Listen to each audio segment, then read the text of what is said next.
To thank you for that seafood casserole you gave me. It was yummy. Now, why would my pussycat want to get in your azaleas? Oh, very well. I'll have my gardener attend to them. I'm hiring one. I called the employment agency this morning. And, yes, I know, but if you'd stop being so nasty, I think a gardener and his helper just came in. General, you sure this is the best art masterpiece store? Yes, sir, Uncle Jed. The telephone information operator said this here A. Allen is the #1 in the listings. Good. We'll ask him, can we look at his stuff? Howdy. I'm Jed Clampett, and this here is Jethro. How do you do? We'd like to ask a big favor. Now, you could put in a fish's eye what either of us knows about art, but we'd just like to be showed around and told what's good and what ain't. I'll see. First, how much do you know about azalea plants? Well, to tell you the truth, Oh, heck. There ain't nothing Uncle Jed don't know about growing things. Very well. They used to say, if it grows, he knows. They did. Oh, charming. Now, here's my home address. The lawns need mowing, the hedges trimming, the borders are overgrown. The place is a mess, and I want it cleaned up. But, And when you're through at my place, go next door and see to my neighbor lady's azaleas. Mr. Allen, we don't want to appear lazy or nothing, but you mean we got to do all this before we can even look at your paintings? Certainly. Well, couldn't we just kind of jog through quick like? Now, see here, boy. And you too, Uncle Judd, was it? I want this work taken care of without delay. But when you're finished, we'll see about a tour of my gallery. But, do you have any complaints about the money you're getting? our money? No, except there's too much of it. It's fine. Very well, then. Ta-ta. What's ta-ta mean?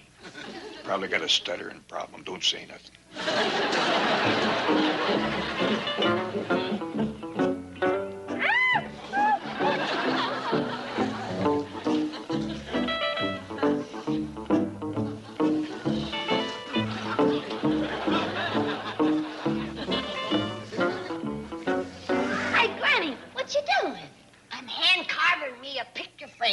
For my Jethro painting. I need just a little cattywampus, Granny. Yeah, it might be a little tad out of kilter. After all, a hammer and a saw ain't exactly tools for artists. Why don't you have Pa make you one when he gets back? That looks a mess. What did you say? Well, I said I'm looking for Beth. It's pretty near monkey feeding time. Oh, well, I'll come to the kitchen with you.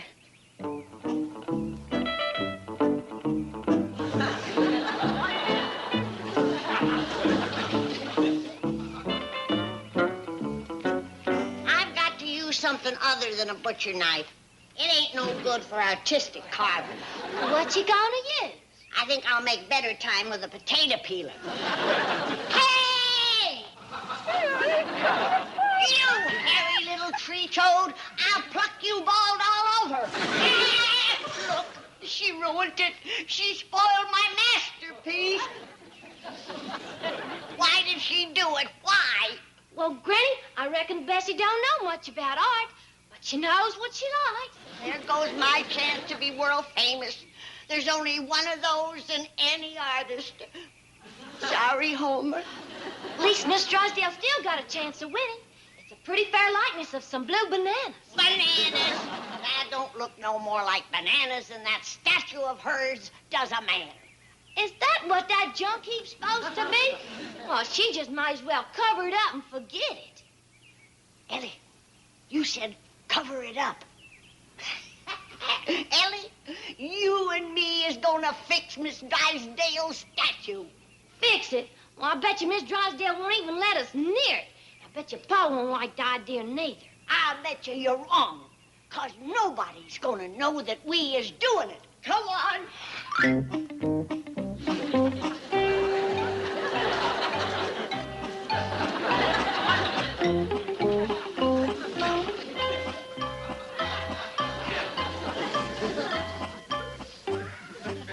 Granny, Whisper, Ellie. Don't give us away. Drysdale's got the statue covered up. Yeah, probably ashamed of it. Hadn't we better go and get the mud? Yeah, and remember, walk like a corn shock.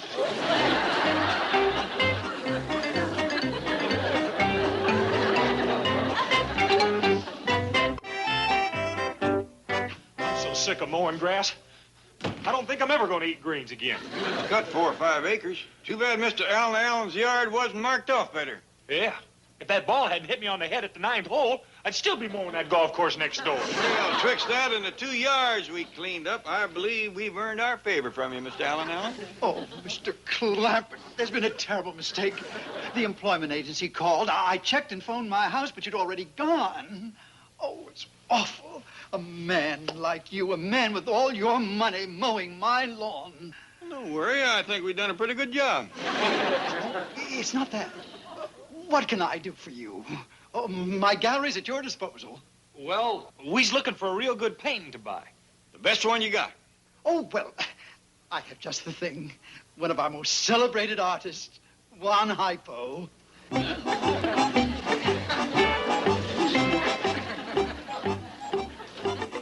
It's called Blue Bananas. Bananas ain't blue. Pitiful.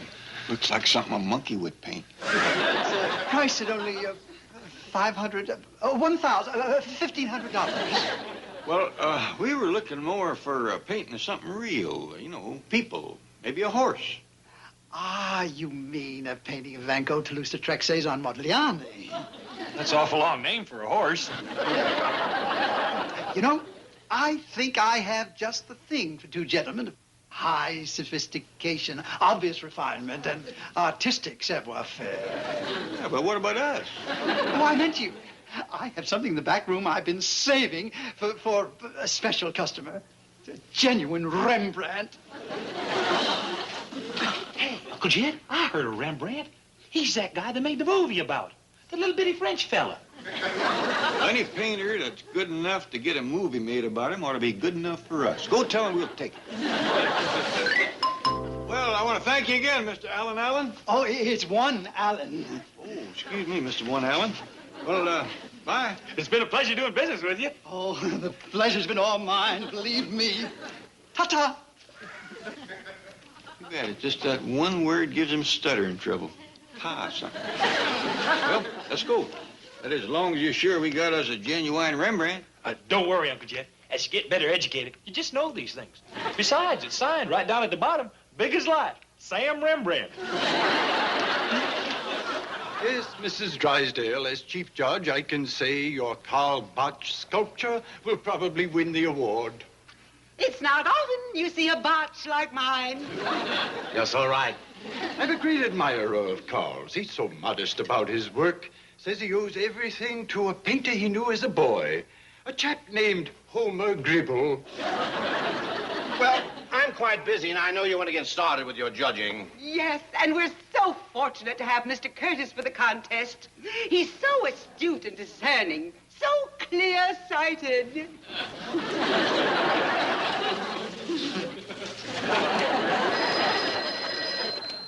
Hello? Oh, Mr. Clampett. Oh, what a surprise. Who? Oh. What's you? What is it? Howdy, Miss Drysdale. We know how strong you feel about that contest, so we went to the best art store in Beverly Hills and got you a genuine Rembrandt. Really? Oh, how wonderful. I'm so thrilled I don't know what to do. Oh, thank you, thank you, thank you. Why are you so happy? Are they moving? They're giving me a Rembrandt. A Rembrandt? His paintings cost a fortune. He's the Dutchman that cut his ear off. You oafish moneylender. That was Toulouse-Lautrec. Mr. Clampett, could you bring the painting over to the house and place it near my sculpture? Good. I'm going to unveil them in about an hour, and I want you as my guests. Oh, no, not at my place. Can't you just look over the hedge? Fine. Ta-ta. I wish I knew what that ta word was. Miss Drysdale has trouble saying it, too. Shall I take the painting over? Yeah, and leave it someplace near her statue. I'll see can I find Granny and Ellie.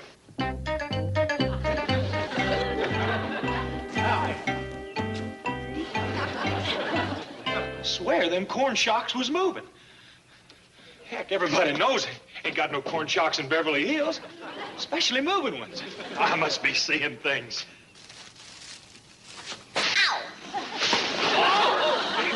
Excuse me, mister. For a minute there, I thought you was a corn shock. Uncle Jed! Hey, Uncle Jed! Looky there. There's little cupids with wings on. And that's all they got on. I bet they found it in the attic to give to Miss Drysdale. We ain't giving nobody nothing that looks like that. I gotta get to my paint. Homer, I'm sorry to bother you, but I need your help again. Before we unveil my calabash and my Rembrandt, which I haven't even seen myself yet, may I say how delighted I am to have as our art critic Mr. Harold Curtis. Thank you, kind lady. Time for the unveiling. At least they got a chance of winning now. Yeah, wait till you see the painting we got him. I did. Shame on both of you. What are you talking about? Nothing. Just keep your eye on the statue. I already seen it. That's what you think. And now, Judge Curtis, if you will unveil my masterpieces.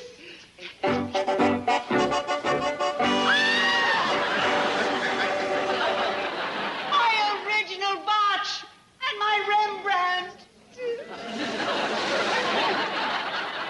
My Rembrandt, it's ruined. My Sam Rembrandt. Sam Rembrandt! Granny, what'd you do to that statue? Oh, it's just mud, Pa. It'll wash off after she wins. Gotta admit it's an improvement, but you should... Oh, look, Miss Drysdale won. He's giving her the prize. Mrs. Drysdale, you trailblazer of the arts, I hereby present you with the Culture Committee Award. You're not serious. For these? Oh, no, for that. The abstract. You mean what Bessie is holding? Ah, it's magnificent. And it's easy to see who Bessie belongs to. You have a very lovely daughter. How about that? Beat out by a monkey. Thanks for nothing, Homer. That precious Yule has had enough protection. Now, here, get on upstairs and go to bed. Well, here we are. Alone at last. You can never be sure it was Granny. Well, she'd have made a great commando. 2 minutes to 8. Middle of the night. Well, it's been fun, Dash. Gee, Ellie, I sure wish you could stay out later than 8 o'clock. When I can't get away from the studio until 6:30, it doesn't give us much time. I don't mind. Yeah, but it'd be nice to go out to dinner one night and have time to finish it. Wasn't they nice to us at the restaurant? Putting what was left in these bags. For Bow Wow. I reckon they didn't have time to print some with our names. Well, it's 1 minute to 8. I'd better say goodnight.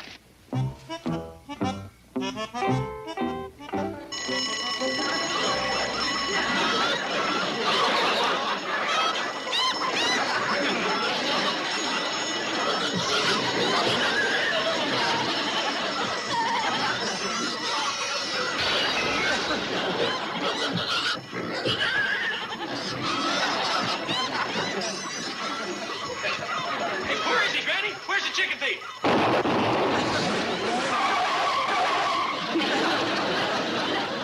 What's all the ruckus down there? It's just Dash saying goodnight to Ellie. Wouldn't a quiet little kiss do just as well? Stop their hollering, Jed. It's 5 after 8. You'll wake up the whole town. We hurried right over as soon as we got your call. Thank you. As I was telling you, it's regarding Ellie Mae. You see, I'm getting quite serious about it. Mr. Drysdale's bank represents the owner of the studio. Kiss me, Your Majesty. Oh, Ellie, I want to tell you again how sorry I am about the ruckus last night. Well, it's Dice that's going to be sorry. He drove off and left that paper bag with half his supper in it.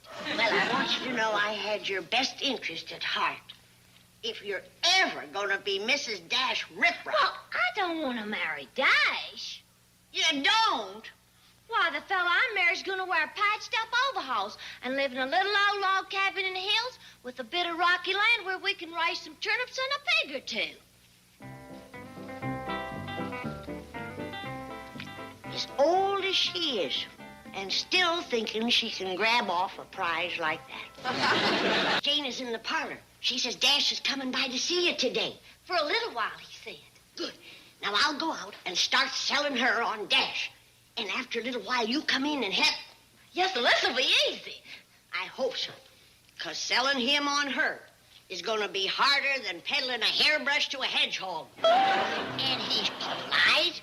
Ain't nobody got better manners than Dash Riprock. And strong. Why, you would never need a plowing mule with Dash around. Yes, Granny, and he's quite trustworthy. Trustworthy? Why, he'd rather walk barefoot through a stubble field before he'd tell a lie. And he's got them rugged good looks and deep voice. And he's so all-fired charming. Oh, Granny, stop bragging on me like that. Dash Riprock's here. I sold Miss Jane on Dash too strong. She's probably over-eager, and she's doing everything all wrong in there. Granny, I'd like to take Ellie out tonight. I was right. Well, here comes our little head-turner now. Miss Jane? Oh, yeah, that's right. She sure makes me feel like turning my head. How about you, Dash? No, I mean... Granny, I've got to get back to the studio. Can I take Ellie to a premiere tonight? Oh, my, a premiere. Doesn't that sound exciting? Oh, it would be thrilling, I know. Then it's all settled. What time are you picking Miss Jane up? Oh, no, he means Ellie. Oh, you'd like to go to premiere tonight, wouldn't you, Ellie? Well, thank you. I'd love to, Miss Jane. When are we going? I'm taking Ellie. It's my new picture. We'll have an early dinner and... Now, hold on. Ellie can't go unless she has a chaperone. Miss Jane. All right, anything. But I don't have... Now, remember, we have got to get Dash to want to take Miss Jane to the premiere instead of you. Yes, Granny. And with you looking like that, and Miss Jane all gussied up fit to kill, it'll make it much easier. Well, I'll bet you he'll run to ask her. Don't ask for miracles. I'll be happy if he just shuffles over slow-like. Well, Miss Jane. My. How lovely you look. I am so excited, I just threw on my gown and rushed right over. Oh, then you didn't have time to fix your hair or put on your makeup. Well, as a matter of fact, I have. Oh, of course. These old eyes ain't what they used to be. Ellie, surely you're not going to the premiere dressed like that. She hadn't friends. They've been coming all morning. You can't be serious. Just look at that. With all she's got, she's modest, too. Go on in. See for yourself. Hey, how about them flowers, Ellie? The fella at the flower shop said he cleaned out the whole place for me. Yeah, he did. Come on. Let's go. Look at this. You think Miss Jane ain't popular?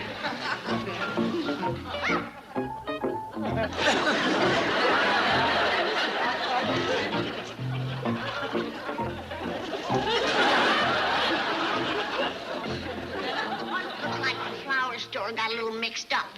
Like you're gonna get when they leave. Well, let's sit down. Riddles is almost ready.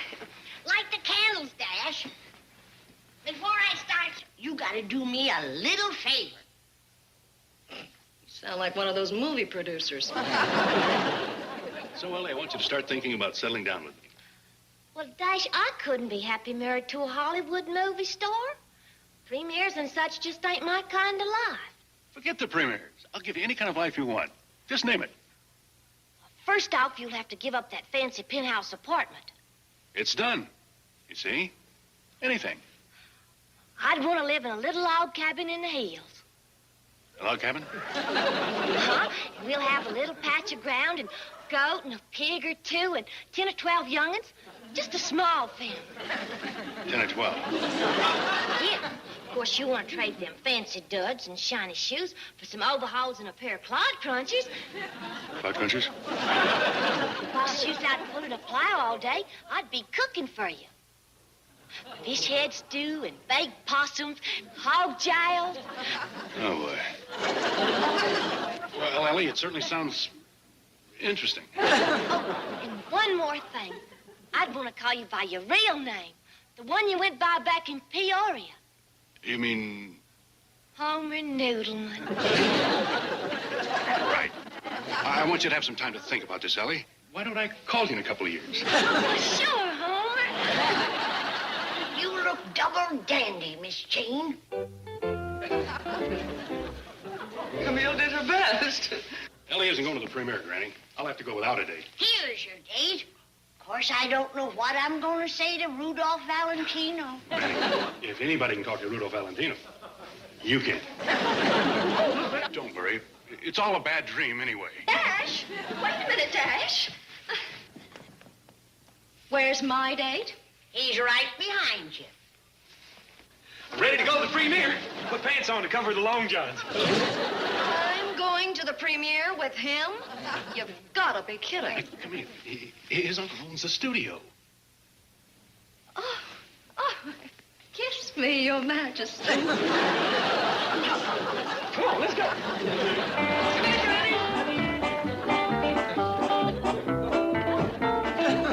Oh, dear, did somebody pass away?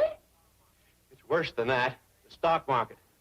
Amalgamated muffin pan is down 1/4 point. And you're crying about that? Well, you'd cry, too. I lost $9.25. Well, how would you like to lose $73 million? What? Oh, you mean the Clampett account? Well, don't worry about Granny. She's stronger than both of us. But she's working like a dynamo 20 hours a day. So, working hard from dawn to dusk keeps people young, alive, vital. In fact, I think I'll put in a health plan like that for my employees. Excuse us, Mr. Drysdale, Miss Jean. Hello there. Mr. Clampett, Ellie Mae, what can we do for you? Well, Miss Jean, you was up to the house. You seen Granny doing her housework? Well, I only saw her briefly. When I was there, she was in a tizzy. Tizzy, huh? She started cleaning things I never heard of. Beg your pardon? I'm worried about Granny's house chores. She's going to work her fingers right down to the bone. Yeah, and the rest of us almost there now. Now, isn't that a coincidence? I was just telling Miss Hathaway how worried I was about Granny working so hard. I'm sick about it. I'm getting a little sick myself. She's always doted on her housekeeping. But here lately, we're the only place in the neighborhood that gets its grass shampooed regular. She don't even stop when she goes to bed. She sleeps with clothes under a mattress to press them. I'm afraid she's going to wear herself right down to a frazzle. Now, wasn't I saying that very thing just a minute ago? No. Maybe not in so many words. Anyway, we're going to have to move out of Beverly Hills to a smaller place. Now, wait a minute. There must be another solution. Don't get excited. I don't think of something. Don't panic. The answer is very simple. Granny needs housekeeping help. Well, we've already offered to pitch in. Yeah, I got time on my hands. All I got is 14 acres to keep mowed and weeded. She won't let us help. I was referring to servants. In a house that size, they're an absolute necessity. You know, the only way you could get a housekeeper past Granny is to hold a shotgun on her. Yeah, and even that might not work. She's dead set again. But if I could think of a way. Well... Oh, but please, Mr. Clampett, you might be saving that sweet old dear's life. Yeah, I see what you mean. Poor Mr. Drysdale. Thank you. Goodbye. Well? Chief, I have tried every domestic employment agency in Beverly Hills. For the 50 cents an hour you're offering, all you can get is a babysitter. This is an outrage. You mean in this whole city you can't find a housekeeper for the Clampetts? In the first place, they all insist upon Christmas and New Year's Day off. Ridiculous. I don't even give my bank employees that. Right? You? Quiet. Oh, no, forget it. Margaret will come up with someone. Your wife is looking? She knows every maid and housekeeper in Beverly Hills. They've all quit on her. She's liable to send the wrong. Hello? Oh, Margaret. How about a housekeeper for Granny? Oh, you found the perfect one, eh? What's her name? Miss Meek. Yes. Huh? You've talked to her. Good. Huh? Yes, I have the number. Oh, thank you, dear. I'm taking you out to dinner tonight for this. Yes. Make some sandwiches and we'll eat in the backyard. There. I found a housekeeper. Now, all that remains is to talk Granny into it. You said you would take care of that. I have. I assigned the task to my most trusted employee. Unfortunately, Crandall took sick today, so Now it's up to you. I just took sick too. Oh, relax. We'll drive up there together. You go in and talk to her. I'll keep the motor running. It's such a shame. If anyone else needed help, Granny would be the first to lend a helping hand. Wait, that's it. Granny would never turn down anyone in need. Now, you tell Miss Meek to be up there in a half an hour. I'll take care of the rest. Uncle Jed, has Mr. Drysdale talked Granny into getting a housekeeper yet? I don't know. He's been talking at her quite a spell. There's only 44 rooms in this whole place. What is there for a housekeeper to do? She sounds as mad as ever. It's a wonder Mr. Drysdale was brave enough to go on in there. He wasn't. Not until after I got Granny calmed down. Well, how'd you do that? With a little talk and a lot of rope. Granny, you've got to give Miss Meek this housekeeping job. You make it sound like it's a matter of life or death. Well, in a manner of speaking, it is. Money is badly needed, huh? Only I know how much. No, I don't want a housekeeper. Granny, imagine a little lady just like you. Fragile, beautiful, noble, generous, a sweet little creature with just a touch of silver in her hair. Which is so far. Imagine her stranded on the cold and dreary sidewalks of Beverly Hills, hoping for a few moments of honest employment. I can see her. Imagine her desperate. I'm carrying my bag. I've got to talk to you. You are not a sweet little old lady. Well, stop the presses. I'm not sure that you're right for the Clampetts. Question is, are the Clampetts right for me? I don't usually take on a job without asking for references. References? You can forget them this time. I'll give these farmers a chance and see how they work out. This is impossible. No, we'll get along fine as long as they do as they're told. Would you open the door for me? And please be extra nice to the Clampetts. They mean more to me than my own life. After working for Mrs. Drysdale, I can see why. I don't remember you working for her. I barely do myself. She fired me after 15 minutes. Oh, Jethro, get thee. Oh, Mr. Clampett, about the housekeeper. You ought to feel right proud of yourself, Mr. Drysdale. You're not only helping Granny, but appears like you've done a good turn for Miss Meek as well. What? Oh, Granny told me everything you said about her being out of a job and needing money bad and all. We'll never forget you for what you done. Probably not. But try. Yeah. Somebody pull my drapes. I overslept. The sun's already up. I pulled your drapes, Granny. As long as we're hiring Mrs. Meek, I want you to start taking life easier. Don't worry, I will. There ain't nobody happier to give up housework than me.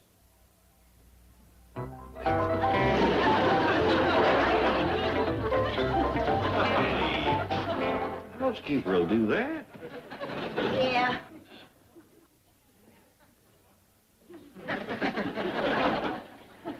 Well, it's hard to break habits of a lifetime. Just sit down there. Let me get you a cup of coffee.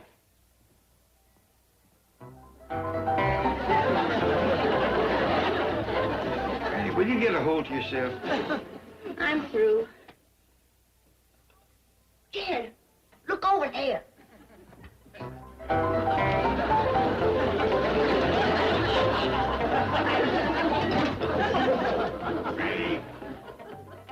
I thought I saw a cobweb. Granny, the way you scrub this kitchen, it's all I can do to keep paint on the walls. Now leave some for Miss Meek to do. Well, where is she? I ain't seen her since she got here yesterday. And it don't look like she's coming down today neither. It's pretty near 6 o'clock. This is her first day on the job. She's probably upstairs primping, getting herself all fixed up, trying to look her best first. Hey! It's 6 o'clock in the morning. Well, don't apologize. I see you've been up fixing us a fancy hairdo. Frankly, honey, I liked it better the way you had it yesterday. Look, I wasn't up. I was asleep. And if those kids yelling outside my window hadn't wakened me, I'd still be. Well, this is your first night with us. Don't worry about oversleeping a little. It's 6 o'clock. Nobody in their right mind gets up at this hour. I'm feeling bad about it. Yeah, we heard of city folks that lays the bed till 8 or 9. Really? Well, I don't know how to to break this to you, but you're looking at one that's going to lay in bed till 10. That woman must have really been kicked around a lot. Yeah, and I'm beginning to understand why.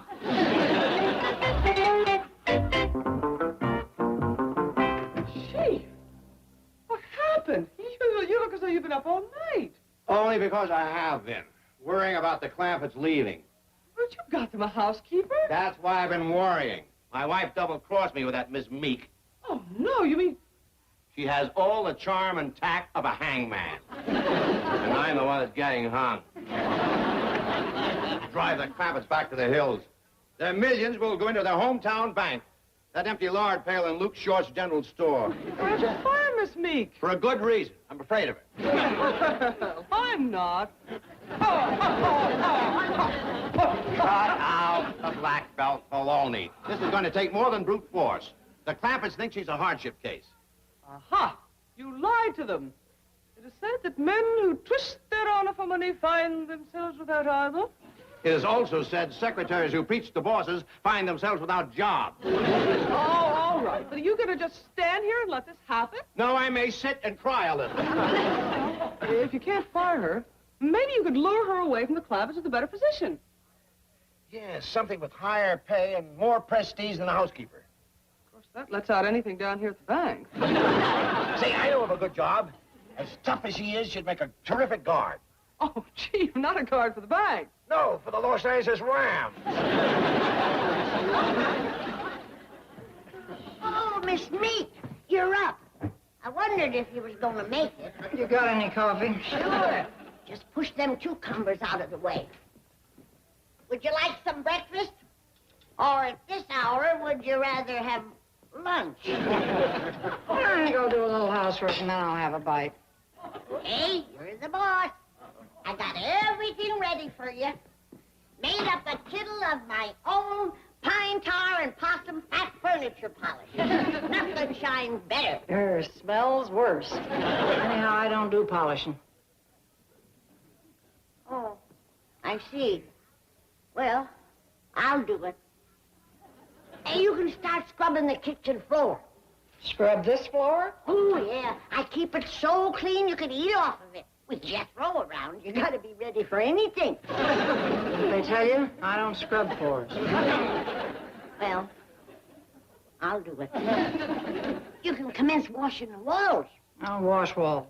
Just the inside ones. I scrubbed down the outside of the house yesterday. Well, bully for you. But I just soon climb a wall as wash it. Well, all right, I'll do them too. Do you mind beating the rugs? No rug beating. How about the laundry? Nothing by hand. Ironing? I don't suppose that you would, No, I'll do that too. Well, just let's save a little time. Just what do you do? Well, I don't mind cooking, but I get paid extra for it. I do the cooking around here. Oh, well, all right, you can cook. I reckon you need the money.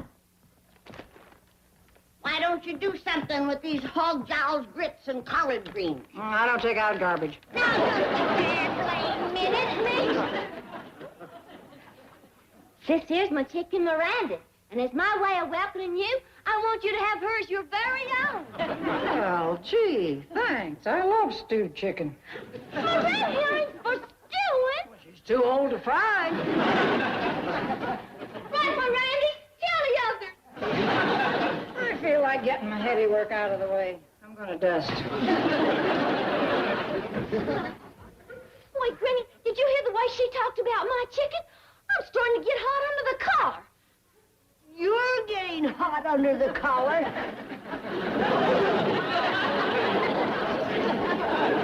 Well, look at the lady's a leader. Get him a housekeeper and is already loafing around. Penny? Strange as it seems, appears all this relaxing has made you a little tense. It's that Miss Meek. We's gonna get along about as lovey-dovey as a pair of fighting cocks. Your nose is just out of joint on account of all the thunder she stole from you. You get along with her. Don't forget she needs that money. In addition to that, she's had a lifetime of people walking on her. I'd like to do a turkey trot on her gizzard myself. She didn't need the money. Is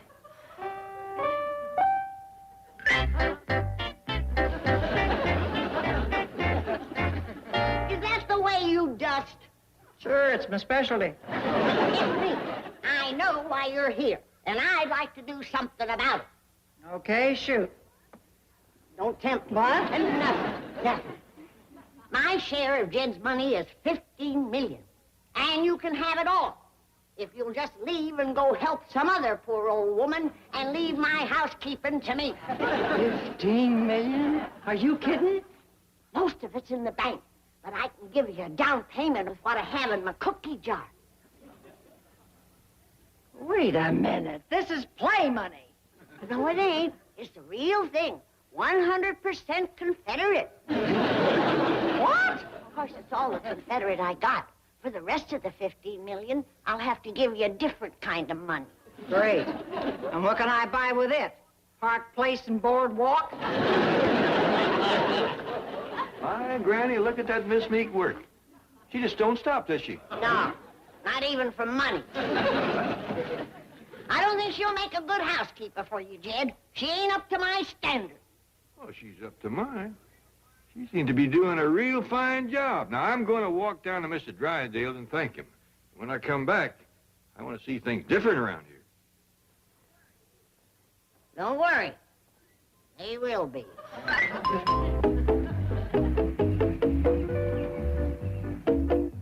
Hello, Granny. I guess you're pretty happy about having Miss Meek as a housekeeper, eh, Granny? Well, she's got a way to go to suit me. But she's up to Jed's standards, and that's what counts. Granny,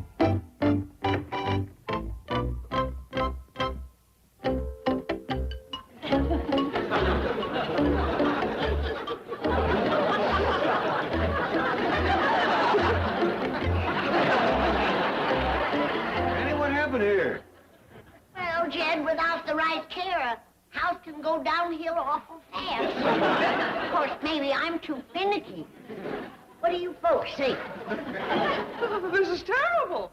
Well, then let's all go into the parlor.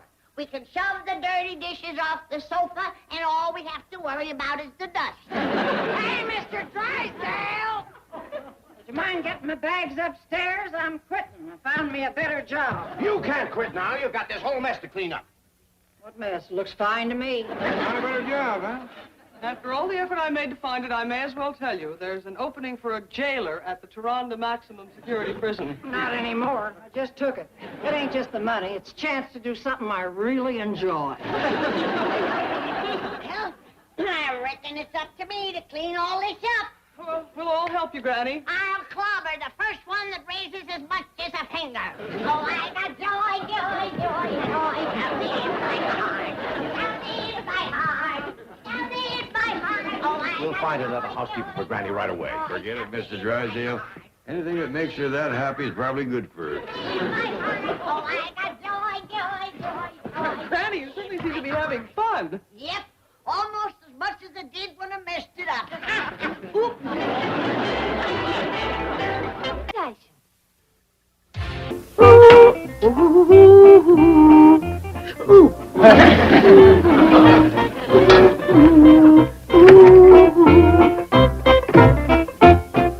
Fiddles will be ready in a minute, Ellie. What you got there? Nothing, thanks to Jethro. I just found out that old Gobblejaws ate this whole stalk of Bessie's bananas. I hope he didn't leave any of the peels around for folks to slip on. No, ma'am. Good. He ate them, too. That's one nice thing about Jethro's eating.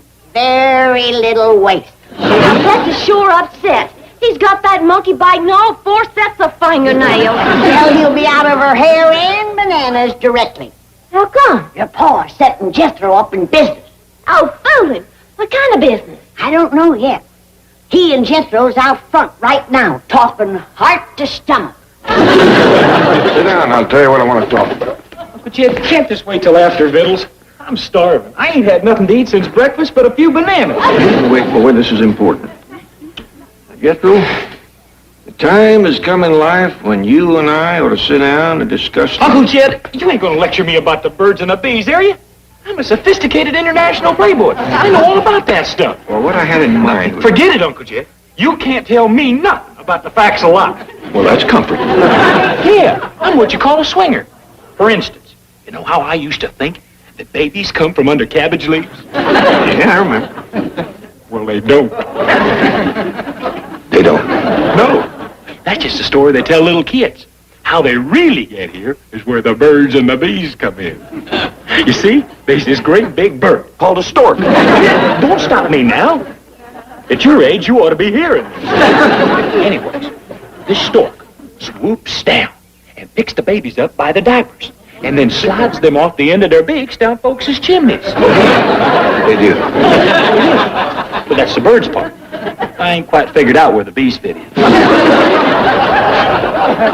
Metro, I sat down here wanting to talk about you going into the business world. Now, I ain't even sure you ought to be let out of the house. Court justice, the next day it's a soda jerk. Well, he gets him notions from them comic books he's always a-reading. Well, as of today, there ain't going to be no more of that. He is through leading the life of a scholar. My very own business, huh? That's right. Just decide what you want to be. Well, let's see. I've always had a bent for brain surgeon. Uncle Jed, couldn't we talk about this some other time when I ain't starving? There ain't that much time in life, boy. Concentrate. Look inside yourself. What do you see? Nothing. I'm as empty as last year's bird's nest. You're choosing your life's work once and for all. Now, get food off your mind for a minute. All right, Uncle Jed. I got food off my mind, and I done decided on my life's calling. Good. I'm going to be a fry cook. Fry cook? Yeah, in my own restaurant. Oh, please, Uncle Jed. You got to admit, ain't many folks know more about food than me. Well, I grant you, there ain't many of them as et more of us. I hope you two are through with your talk. 'Cause, victuals is, ready!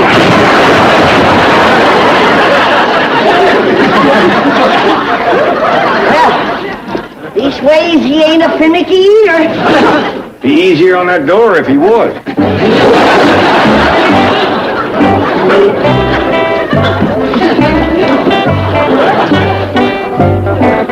That's the third set of hinges he's going through this week. Just hope my pots and pans hold out till he starts to work. Well, it'll be pretty soon now. He wants to open a restaurant. You mean serve victuals for money? Oh, he ought to do all right, as long as he can stay ahead of his biggest competitor. What's that? His stomach. Speaking of that, we better hurry out to the kitchen whilst there's still some food left. Come on, Jim. Sure was scrumptious, Granny. Good-sized portions for a change. But what are you all going to eat? You mean Ellie left you in there with all the victuals? Yes, ma'am. There goes your dinner, Jed. I suppose you cleaned off the whole table. No, ma'am. You mean you left something? The dirty dishes. Dishwashing's your job, Granny. You ain't going to catch me doing woman's work. I'll catch you off by the head. Jed, don't waste another minute. Find that boy a restaurant. I'm going to talk to Mr. Drysdale. And do me a favor. Start looking out around Kansas City. Granny! Howdy, Miss Jane, Mr. Drysdale. How you feeling? Don't ask. You're looking awful sporty. I'm going to fetch you up a great big dollop of catfish liver oil. No, Granny, absolutely not. May I just have a glass of water? You betcha, right away. Back in the jiffy. Mr. Clampett, you wanted to talk about buying a restaurant for Jethro? Yeah, but if you ain't feeling good, I can handle it myself. We ain't planning to spend that much money. Really? Oh, shucks, no. I'm $200,000 at the outside. Might have that much on me. What? Where's Granny? But, Mr. Clampett, you shouldn't be carrying around that much money in your pocket. Well, I tried putting it in my boot, but it made me walk lopsided. Mr. Clampett, you stand to lose your entire investment buying a business for that big Jethro. Well, I got it to lose. Besides, he's more or less got to be his own boss. I don't know anybody else that hire him. I know of a slightly less expensive venture that Jethro would excel in. Yeah, what's that? Well, it's a profession that's crying out for new faces. He'd be self-employed, outdoors a lot, and wear a fancy uniform. That sounds like something he'd like. He'd be a wonderful organ grinder. I don't know. He ain't never showed a whole heap of interest in the field. Well, it's much cheaper than starting a restaurant, and you already have the monkey. I hear that. Bessie ain't gonna work with Jethro less than he's on the leash, and she cranks the organ. Forget it, Ellie. Granny ain't gonna want him hanging around street corners all day nohow. Besides, he said she's gonna be a fry cook. I know. Have him to come down. Yes, sir, Pop. I'm sorry I took so long. I couldn't find the glass. Thank you. You're welcome.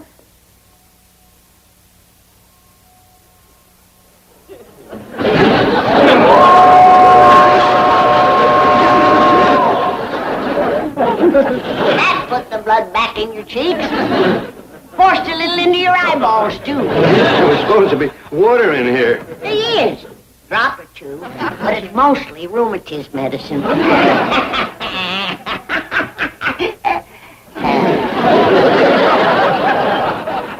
Well, you said I could keep a little around the house for medicinal purposes. What do you call a little? No more than a gallon or two. Miss Jane is looking for you. Now you go find her and then get rid of all that rheumatism medicine. Just her and me? Why, 2 gallons is enough for a whole barn dam. Hey! Take a look at what Fry Cook does. The apron was my own idea. Jethro, you really ought to try grinding a hurdy-gurdy. Oh, don't worry, Mr. Drysdale. When I get my restaurant, I was going to make every kind of unusual sandwich there is. A hurdy-gurdy, peanut butter and jelly. The boy's got his heart set on cooking, sort of combining business and pleasure. Well, I'll see what eating establishments are currently for sale. I was going to make mine world famous. Next to my cooking, Granny's is going to taste like day-old sawdust. Glad to see you got a hat big enough to take care of your swelled head. I'm sorry, Uncle Jim. Kind of got carried away by my fancy uniform. I couldn't find Granny anywhere. Oh, why, Jethro, you look as though you just stepped off a can of corned beef hash. Shucks, Miss Jane, thank you. Like they say, clothes makes the fry cook. Come on, Miss Hathaway. We're buying a restaurant for Jethro. Goodbye, Mr. Clavis. Bye. May I have a sip of your water? Of course not. You're driving. I'll take the glass. Oh, and I thought of a name for my restaurant. I'm going to call it the Happy Gizzard. Bye, Miss Jane. Mr. Drysdale.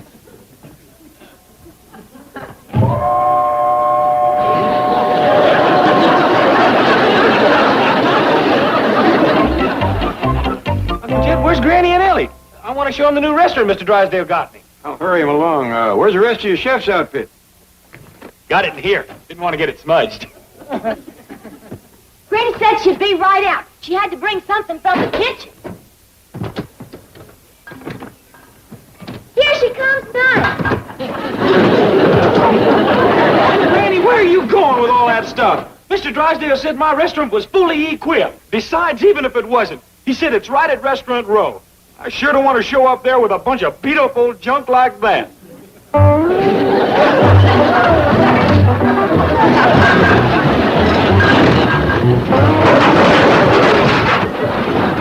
right, let's go. But when you are in desperate need of a buzzard egg cooker, don't come crawling to me. Granny, Mr. Drysdale said the restaurant already has everything they need. Besides, in a city the size of Beverly Hills, they almost got to have a buzzard egg cooker. Everything but a cook. That's me. I'm a first-class, full-fledged fry cook. Cook. Ha! The one time you tried to fricassee a chicken, you left the feathers on it. Yeah, Granny. As I recall, them feathers was the tastiest part of the meal. That ain't gonna happen again. Because I got me the biggest, fattest cookbook I could find. Yeah, and I've been looking at you, big dog, and it's all rotten French. Of course it is, stupid. All the great cooks of the world is French. That done it now. You've gone too far. I'm sorry I clobbered you, Jethro. You're part of my family, and I love you. From now on, I'm going to protect you from pain and see that nothing hurts you. Oh, come on, Granny. Will you knock off the mush? I'll knock you Look at there. Maybe that's your restaurant, Jethro. Wow! I bet it is. Oh, that ain't it. My number's 1836. Yonder might be it. Oh, that ain't it neither. There's a beauty. that ain't it. How about that one? No, I'm gonna pull down this side street and turn around. Hey, will you take a look at that dump?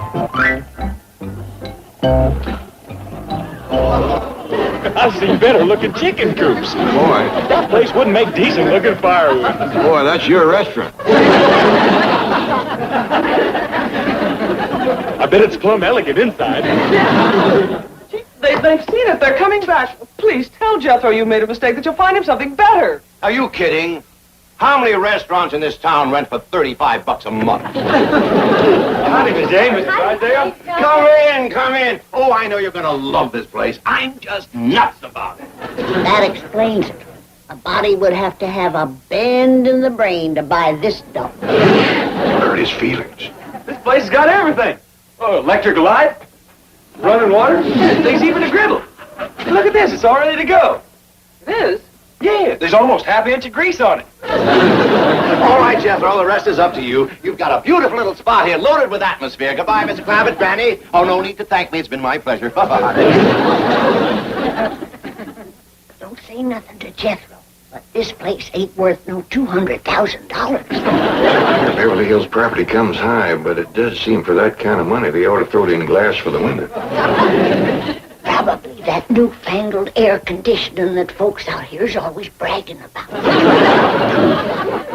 Boy, Paul, this restaurant sure had a strange sounding name before. Look at this sign I found outside.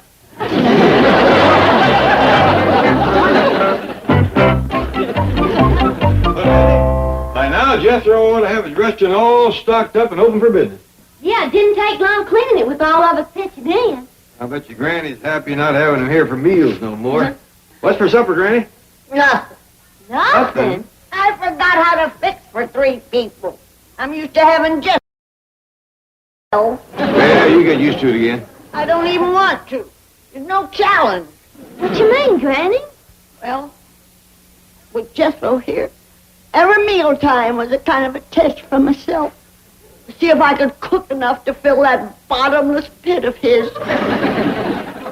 I never made it. But it was always something to shoot for. I miss him, Jed. I miss him setting up to the table and wolfing down his dinner in 30 seconds flat. He was fast, all right. Fastest I ever seen. I miss the sound of them big white teeth of his gnashing together, grinding up bones and gristle, anything. Didn't matter. I liked it best when he had corn on the cob. Ain't often you meet a fella who eats at cobs and all. What I'd give to see his knife and fork clanking together again, the sparks flying in every direction. He did bring excitement to mealtime. Didn't matter how you cook things, raw or burnt to a crisp. It was all the same to him. I believe I can say about Jethro Bodine, he never met a meal he didn't like. Let's go see him, Jed. Yeah, Pa.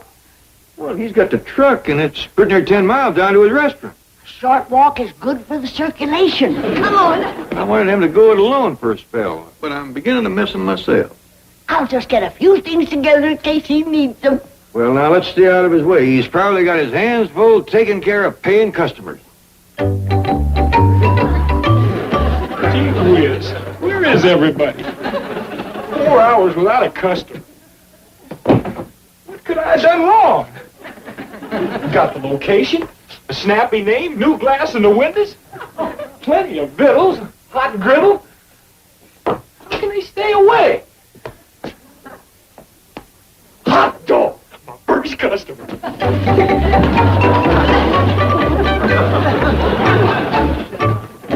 Hi, and welcome to the Happy Gizzard, also known as the Chitlin Club. I'd like to use your telephone. Have you a reservation? Huh? Oh, that's all right. I'm the owner. I think I can find you a stool. Here, and get ready for some good eating. Look, Duncan Hines, I just want to use your telephone. Oh, okay, but first you got to order something. I'm not hungry. Wait till you see the menu. What do you say now? Like a 6th grader did it. Thank you. But the menus is only the beginning. I can cook anything. Strange or exotic. The sky's the limit. How about a bacon, lettuce, and tomato sandwich? Okay, I'll have one of those. Coming up. See, I got me a French cookbook.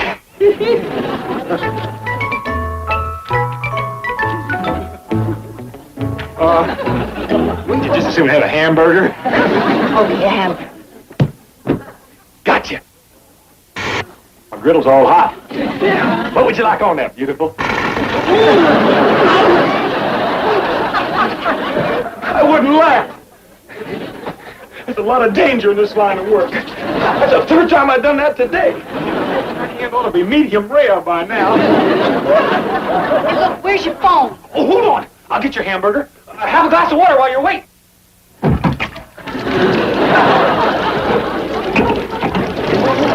I gotta find something small enough to plug up the pipe.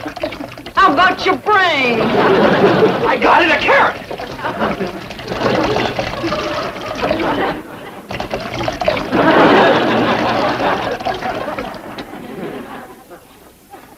Oh, one burger coming up. Let's see, I need onion. Where are the onions? The onions. There the rascals are. I'll get them. Hey, genius, watch where you're stepping. Don't worry, ma'am. I'm as sure-footed as a mountain goat.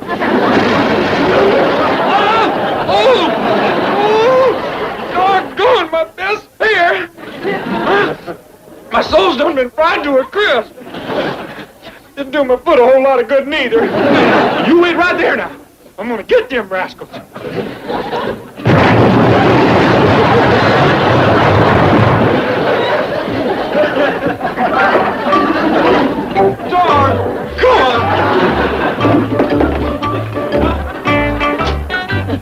I'm missing 4 of my onions. And all of your marbles. I'm getting out of here. Oh, wait. You can make your phone call now, and I'll cook your hamburger for you when you're finished. All right.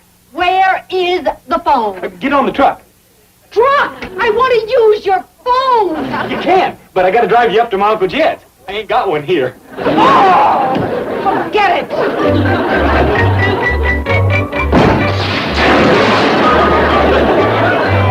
Gone. What's the glass doing on the floor?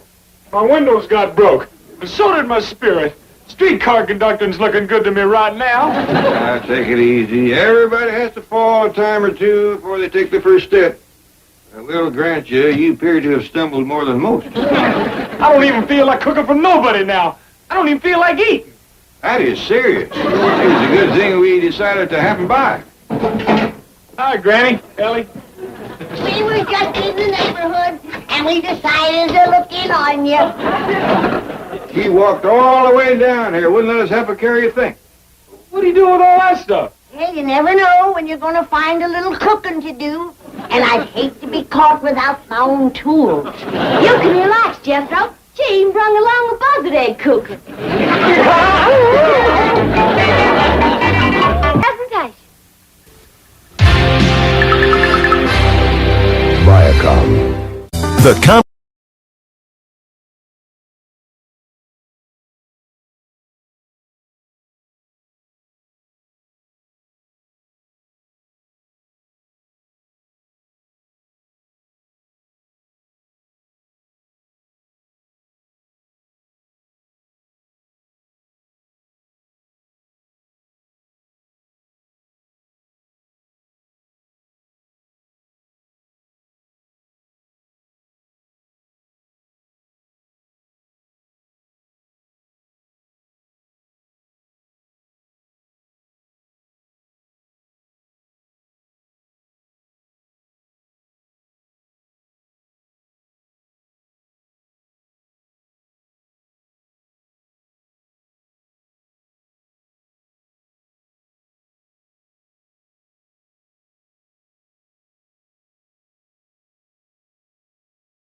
is Beverly Hills, California, home of moguls, movie stars, millionaires, and the jet set. Lying partially within Beverly Hills is Los Angeles' Restaurant Row. More than a mile of fabulous eating places, mealtime mecca for the world's most glamorous appetites. Close by this thoroughfare, another restaurant has recently opened, making its bid for culinary stardom. The Happy Gizzard. The Happy Gizzard. Dinner time! Come and get it! Dad, Ellie Mae, Jethro, Vittles is ready. The day is just cold. I'm going to get hot. Where's Jethro? He's late for Vittles. Don't blow your flue, Granny. He's out trying to scare up some business. You couldn't scare anybody into this place with a brace of shotguns. Mr. Drysdale said it takes a little while for a restaurant to get popular. Popular? I just wish he'd get his first customer. Shouldn't be too much longer now. He's been open a week. Maybe you should have set him up for some other kind of business, Jed. Boy chose this one. Of course, maybe I shouldn't have asked him just before mealtime. Well, I'm sure tired of cooking up a couple of tons of stuff on this menu and having no customers to eat it. Howdy. Is lunch ready? Yep, sit down. That's a good thing about having a restaurant. You get to eat out a lot. What do we have? The soup of the day for yesterday. 20 gallons of catfish and apricot gumbo. Dog. I'm almost glad we ain't doing no business. All right. You find out why. Yeah. And it's so exciting, I can't even wait to finish eating to tell you. What is it? I said I can't wait to finish eating. I can't wait till I get started. I can't. Start talking. All right. You see, I've been driving around checking out the other restaurants. And the ones with the people lined up outside is all advertising the same thing. What is it? Topless waitresses. What's a topless waitress? I mean, you don't know? No, me neither. You do, don't you, Uncle Jed? Nope. Well, if that don't sound like a bunch of backcountry apple knockers talking. Living here in Beverly Hills all this time, and you ain't even sophisticated enough to know what a topless waitress is? Well, Mr. Hot Shot Man around town, what are they? Well, I ain't sure. None of the places have let me in. Now, quit that, Ellie. They must have figured I was a competition. It's a good thing I got an education, sophistication, and Savor Berry to figure it out. All right. What's a topless waitress? There's only one thing it could be. As anybody knows that's been around as much as me, that all them waitresses wears them silly little hats. Now, the way I got it figured, all the waitresses that work in these topless places don't wear anything on their head. No hats or nets or nothing. How? Because they look better. See? Even Ellie looks almost pretty. I can hardly wait to get over and tell Mr. Drysdale I ain't even going to take the time to eat. Do you think we ought to give this topless business a try, Jed? Might as well. No telling what city folks like. Sure can't lose him no customers. All right. I think we're ready to receive our potential new depositors now. Welcome, beloved Mr. and Mrs. Vanderpont. I wish you would start thinking about Jethro and forget the Vanderponts for a moment. Forget a possible $20 million account. It's no clamping fortune, but it's not exactly petty cash either. But what about Jethro, trying to make a go of that dilapidated diner you saddled him with? Don't blame me. He wanted a business of his own. All I did was give it to him. Oh, you gave him the business, all right. After what you've done, I don't know how you managed to get to sleep at night. Very simple. I count money. The difference between renting that diner for Jethro at $35 a month or buying a restaurant for $200,000 like Mr. Clampton wanted to do. Good old Mr. Drysdale. Heart of solid gold. Cold and hard. Mr. Vanderpont? Mrs. Vanderpont? Gee, oh, they're here. Hail, Mr. and Mrs. Vanderpont. My bank is yours. Where's the Vanderponts? They're not here yet. You mean I just blew $2 with a rose petal? I must talk to you about Jethro. You'll have to wait. I have other fish to fry. And here they are now, Mr. and Mrs. Vanderpont. Oh, come in, you lovely people. Mr. Drysdale, I'll get right to the point. We are looking for a financial institution whose clientele is of the very highest social caliber. Leaders of society, aristocracy, etc. You have found it. Champagne Countess Hathaway. When our money talks, we want it speaking to only the best people. This is the bank for you. Oh, I wish you could meet some of our distinguished depositors. I've heard that. but my Uncle Jed ain't here. Will I do? Yeah, I just got here. I knew you'd want to hear the good news. Our restaurant, the Happy Gizzard, is going topless. I know why y'all are staring. Forgot to introduce myself. My name's Jethro Bodine. My Uncle Jed's the biggest depositor in the bank. Ain't he, Mr. Drysdale? Thank you, Mr. Drysdale. You certainly do have an exclusive clientele. There can't be many more in Beverly Hills like that. Well, thank you. I didn't get your name. I'd sure like to have you stop by my restaurant sometime. Jethro, I can hardly believe my ears. Does your Uncle Jed know about this topless business? Sure. He says it's all the same to him, if the waitresses don't care. You'd better talk to Mr. Drysdale. I better come back later. He ain't feeling well. Yes, he probably is a little sick now. He must have a thunderclap or a headache. He's got ice pack on his head. $20 million account gone. A topless restaurant on my hand. This could drive a man to philanthropy. I just thought of a new dish that might bring customers in here. I'll take my owl burgers, add a little pickled Rudy Bakers, and call them Rudy Burgers. Oh, Granny! Boy, this topless sign worked in half. The minute I got out to the road, it stored a bigger fuss than a firecracker in a hen house. What happened? Well, the cars in the truck started jamming on their brakes, and folks started whistling. I run back here before they all smashed into one another.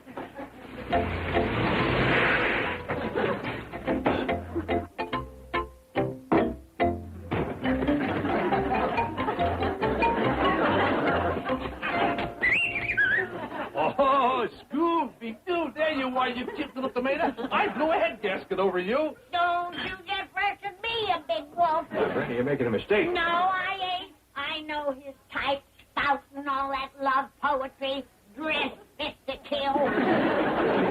Excuse Granny, mister. She's kind of excited about tonight. Can I offer you some refreshments on the house? Oh, all right, I'll have some jolly. Son, we ain't got none of that. How about a cup of coffee instead? Well, let's forget it, huh? I gotta be going anyways. It's just that I saw Blondie there with that sign. Tell me, is this really a topless place? It will be tonight.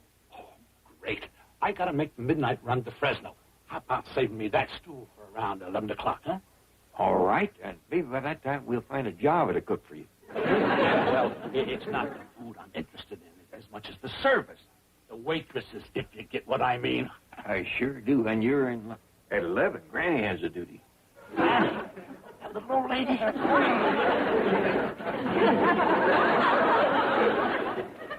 We're all pitching in to help my nephew. He's having a little trouble making a go of this place. That's the reason we're trying a topless waitress. Well, let me give you a little tip. You'd better have somebody ready to replace Grandma there. Thanks, we do. Oh, good. If she gets tired, I'm taking over.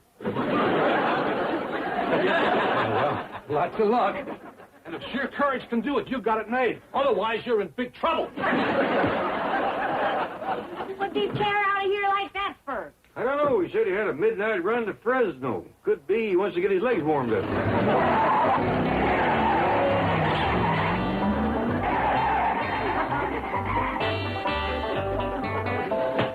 Was that rascal trying to get out of here without paying his bill? His truck partner killed me. Oh, did you tell Mr. Drysdale about the topless? Oh, yeah. He got so excited, he got a log splitter of a headache. My folks just can't take good news. I'll give you some medicine to take over to him, Jed. I'd go myself, but I can't leave my post here. What are you giving me? Some of my surefire headache remedy. Hey, that is rheumatism medicine. Corn squeezing. Well, if you drink enough, it'll stop your headache.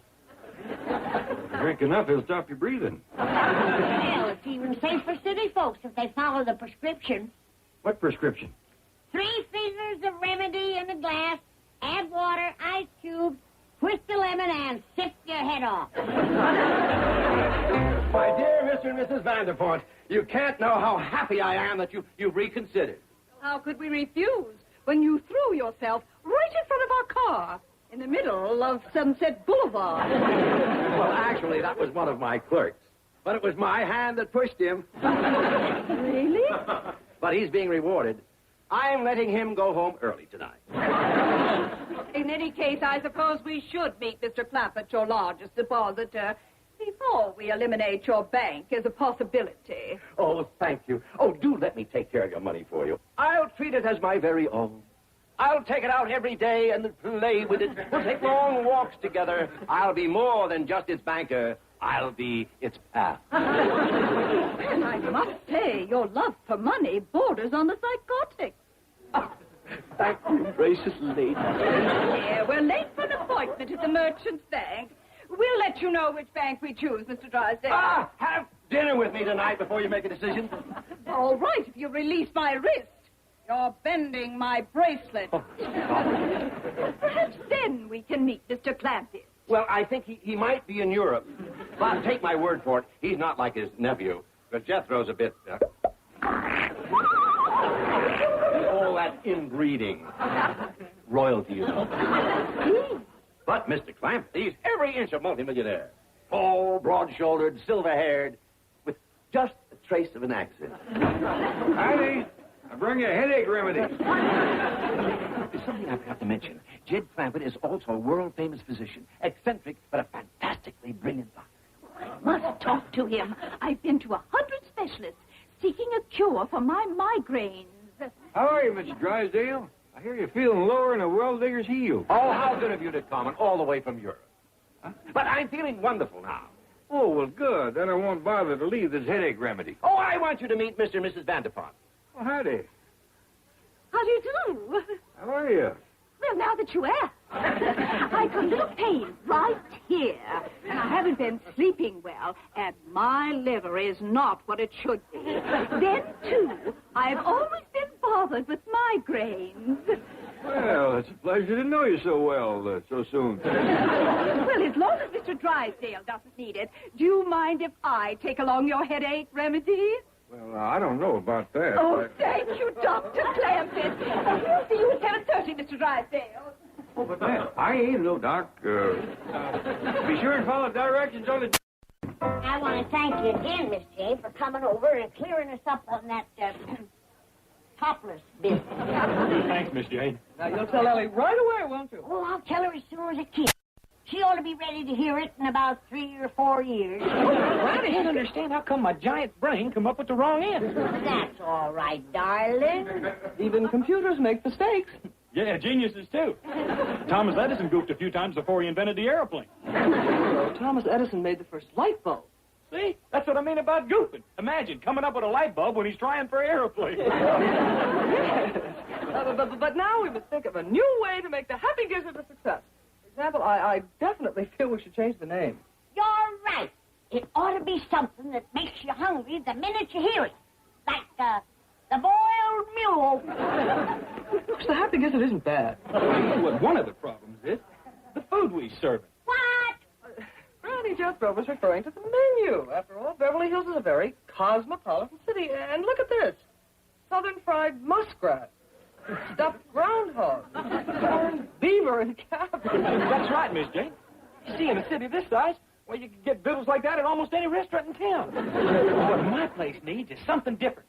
Like, making it French-like. Hey, I'm serving fancy French food, like French fries and tacos and chop suey. You should do some research first. Oh, I intend to. Well, good. And remember, Romanoff's wasn't built in a day. Thanks, Granny, for not being mad at me for that topless waitress notion. There's something to laugh at now, ain't it? Yeah. What are you doing with the skillet? Cook me some middle? You ain't laughing, Granny. Granny! You hear that funny clang, kind of faint like? No. I reckon I better skedaddle back to the restaurant. Well, I'm sure everything will be all right.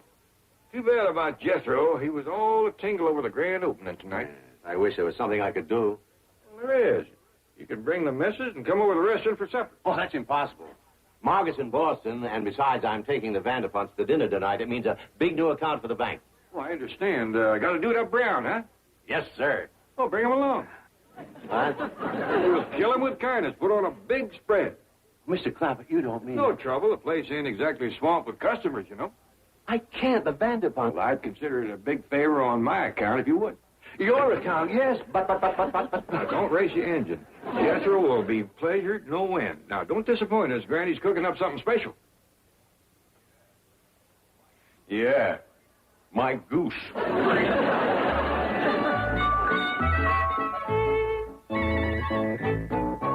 everybody, get ready. Mr. Drysdale's limousine just pulled in. Now, remember, Uncle Chet, you promised to let me handle this all by myself. I'll wait out back. You holler if you need me. I know what to do. Heck, practically every movie I've seen had a French restaurant in it. You remember that these Vanderpont folks is very important to Mr. Drysdale. I want them sure to evening they won't forget. Don't worry. That Mrs. Vanderpont is crazy about yours truly. Heck, just finding me here will be a big thrill to her. I'm all ready, Jethro. Good. Now, remember your French accent. Chef Pierre, are you ready? Jethro, I've decided I ain't gonna be no man. Oh, come on, Granny. They'll be here any minute. All French restaurants has got men chefs. I told you I'd do the cooking, and I did. Wearing a mustache is something else. Besides, it's getting all soggy. Fell into the soup kettle twice already. Please, Granny, just for tonight. Well... All right, now you just get out of sight till I introduce you. It's him again! I'm smelling stars. I told you, she's just overpowering fond of me. Welcome to the Happy Gizzard. How do you like my accent? It's atrocious. No, it's French. Say hi to Zeke Goat. Can't you see they ain't wearing none, you dumb old girl? You're gonna talk that way, I quit. Come on, Jethro, get this over with. See us. Well, what is the name, please? Drysdale. Let me see. How do you spell that? After the night, M-U-D. Oui. Here it is. The best table in the house. Oh, let go of me. Oh, I feel faint. Just my hand on your arm done it to you, huh? You are tough with me. Oh, you ludicrous buffoon. Well, I'm right fond of you, too. But enough of this flattery. I want you to meet the chef that's responsible for the taste treat that's in store for you tonight. Doggone, I forgot my French accent. It is my pleasure to present the greatest French cook in the whole world, Chef Pierre. Chef Pierre. Granny! Quit your hollering. What's that you got on your lip? The mustache. What happened to the one that I gave you?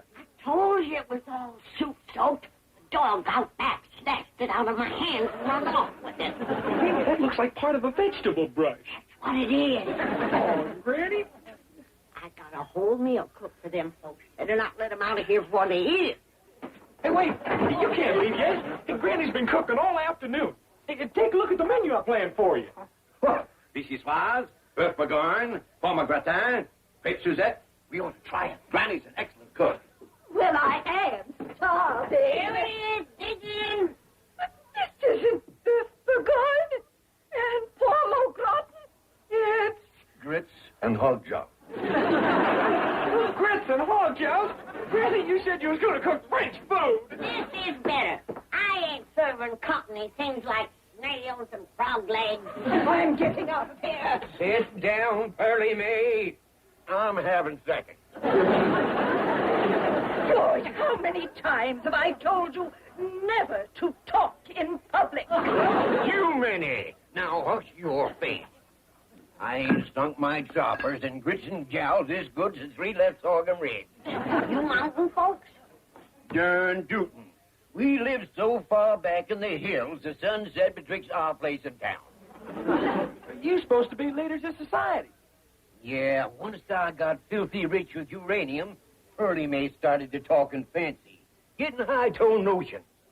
I think what done it was putting on her first pair of shoes. Well, Mrs. Vanderpont.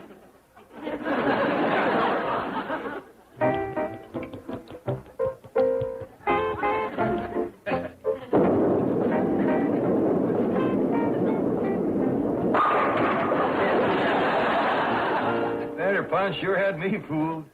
Just a couple of hill folks like us. They ain't hill folks. They lived in the Gulf. Granny, don't be such a snob. Oh, shucks, I don't care. I was just glad that Jethro got some paying customers. At least now he's in the restaurant business. Hey, guess what? I'm out of the restaurant business.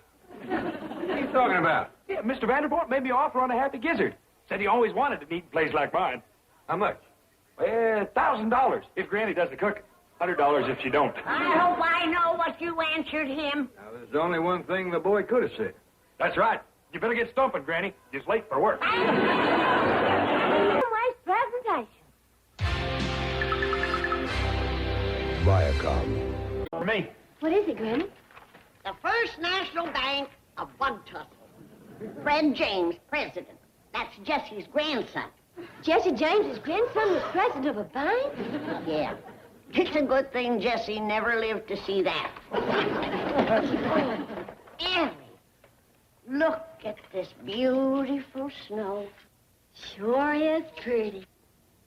There ain't nothing prettier than them big white flakes a-floating down. I used to say that was Mother Goose shaking out her feather bed. Remember how the windows used to get all icy? That was Jack Frost painting his pictures. They's a great pair, Jack Frost and Mother Goose. And remember how we used to scoop up a pan of snow and put vanilla and sugar in it and make ice cream? Oh, Ellie Mae, you're making me so homesick, I can't stand it. What's everybody doing inside on a beautiful day like this? You call this beautiful? Look out there. Sun is shining, the birds are singing, flowers are blooming. Please, Jed, you're turning my stomach. How'd you like to be back home with all that snow and ice? How soon can we leave? You mean you want to be back there? We all do. We was just sitting here talking about how much we'd all like to go back home to the snow.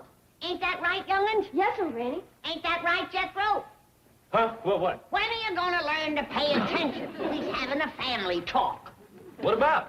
About how much we'd all like to go back home to the snow. Not me. Who asked you? Oh, you said... Now, stop butting in when they ain't needed. He wants to go, Jed. No, I don't, Uncle Jed. Look at all these business opportunities that come in the mail. I'm going to be rich in no time.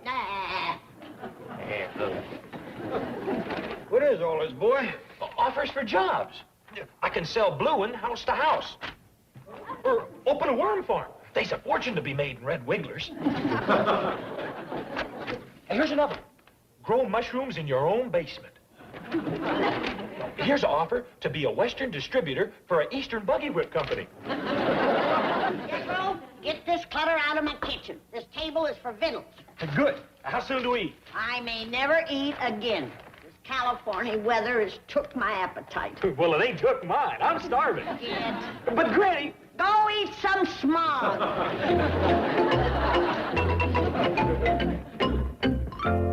You may have just solved one of the biggest problems out here, Granny.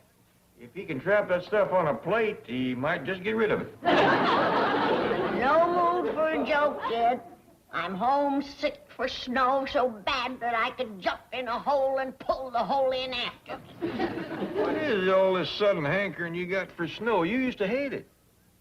Me? Why, the first little frost you used to say it was so cold the wolves was eating the sheep just for the wool. I never said that. This sun out here has fried your brain, just like it's ruined my beautiful hair. The sun ruined it? Bleached it gray. Why, back home it was as black as a raven's wing. Washed in snow water, kept it soft as milkweed. Granny, you melted snow to wash your hair because that's the only way you could get water. The well was froze, the trough, the pond, the creek, everything. Why, you even melted snow to wash the clothes. And they came out so purty. Yeah, and froze so stiff you had to carry them in like cordwood. That was wonderful. Didn't even have to starch them.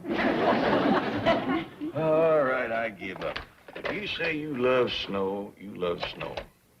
Yeah, nothing'll do but what you gotta go back and get your toes frostbitten. Oh, Mr. Drydale? This is Judge Clampett. Oh, yes, Mr. Clampett. What can I do for you? Well, nothing for me, thank you, but Granny'd like to go back home to the hill. Well, seems she got this calendar from the First National Bank of Bug Tussle, and, hello? Hello? Mr. Drysdale? You still there? Yes, I'm still here. Let me talk to Granny. Listen, Granny, you don't want to go home now. It's probably snowing back there. But just look out the window. The sun is shining, the birds are singing, the flowers are blooming. I can't stand it another day. I've got to have snow. Now you get me back home. Listen to reason. For the last time, I'm telling you this crazy scheme will never work. Will you swear to that? This crazy scheme will never work. No, I mean swear that this is the last time you'll tell me. Now, just remember, this tape recorder is a radio. And while Granny's listening to the special weather report, you turn the air conditioning system down as low as it'll go. They'll freeze tonight. What do you expect with 3 feet of snow? Well, come in. Come in. Thank you, Granny. Did you bring my tickets to Bug Tussle? Yes, Granny, but I hope you're packed. You'll have to leave within 15 minutes. How come? All travel has been canceled because of the big blizzard. What blizzard? You mean you haven't heard? Oh, of course not. I forgot. You don't have a shortwave radio. You see, news about emergencies is always broadcast on a special wavelength so the population doesn't panic. Now, just a few civic leaders have these. Mayors, councilmen, bank presidents. Oh. Miss Hathaway, will you turn the furnace control up as high as it can go? We don't want the clampers to freeze in their sleep tonight. Freeze? In Beverly Hills? Quickly, quickly. Attention, all civic leaders. Repeating the special weather bulletin. A blizzard is moving into Beverly Hills.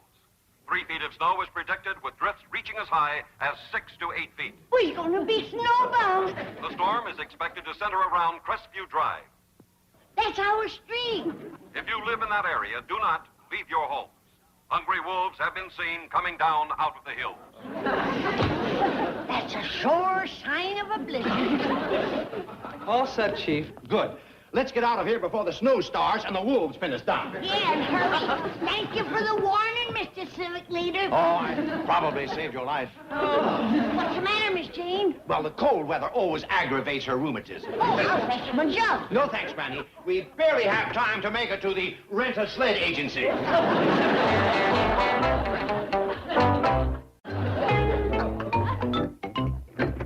Excuse me, Chief. Mr. Chapman's calling from the movie studio. He wants to talk to you before you send those snow machines up to the Clampett Mansion. Okay. Chief, before you take this last crazy step in this mad scheme of yours, will you stop and think what can happen if something goes wrong? That's your problem. Why mine? Because if it goes wrong, I'll blame the whole thing on you. Hello, Larry. Yes, of course I want the best quality snow. This is Beverly Hills. 3 feet will cost how much? No, look, I want plastic, not platinum. All right, make it 3 inches. Yeah. Now, we'll keep them inside the house with wind machines and wool. Yes, I want a wolf outside every door. No, Larry, not your nephew. I want the kind of wolf with big teeth, pointy ears, long hair. Larry, I don't care if he does still qualify. I want the kind of wolf that howls. Larry, 4-footed wolves. Now, you get up there after dark because the Clampett's go to bed early. All right, goodbye. Now, you did set the air conditioning up as cold as it'll go? Yes, and I hate myself for doing it. They don't even know they've got air conditioning. They'll freeze tonight. No, they won't. At the crucial moment, we will mush to their rescue. Me? Mush? Don't you want to share in the glory? No. You want me to fight the wind and snow alone? Yes. Okay, I'll do it. All you have to do is fight the wolves.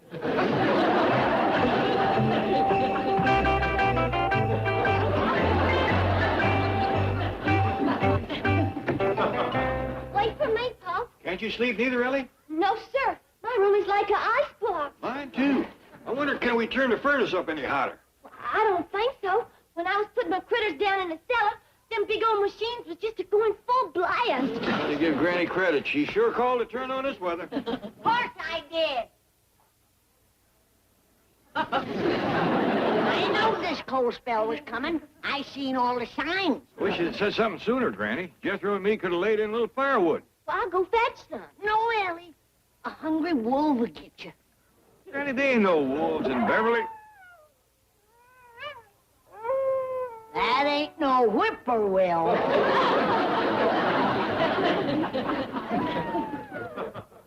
That doggy's there's a wolf out there. Big rascal, too. They always come down out of the hills when the cold wind blows. There ain't no cold wind a-blowing. What you call that? That ain't no whippoorwill. You know everything. You sure hit this blizzard on the nose. Well, that ain't where it's hitting me. Let's get to the kitchen. Yeah, let's warm up some of that possum stew we had for supper. Oh, I got lots of victuals, Jed. I got ham and turkey and pork chops. I'll go wake Jethro. Oh, he's up, Ellie. Come through here about 15 or 20 minutes ago, headed for the kitchen. Uh-oh. Quick, maybe we can salvage something.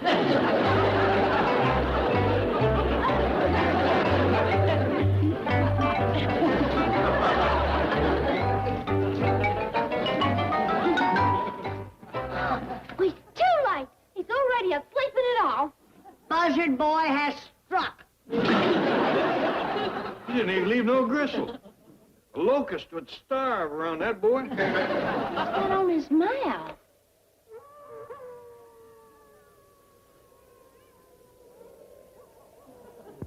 He's at the fingers out of his gloves. And we's gonna be snowbound with him? Guess we better sleep in a circle like partridges. That way nobody will have their back to him. Here. The only thing he didn't get was a little old sausage. Must have left it for seed. I want to try something.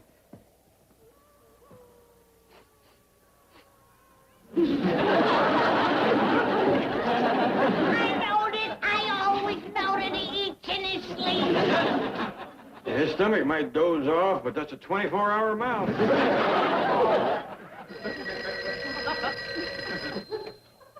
Ed Clampett speaking. Oh, hello, Mr. Drysdale. Well, he ain't doing so good. Jethro's had all the victuals, and with him inside and the wolves outside, we's twixt a rock and a hard place.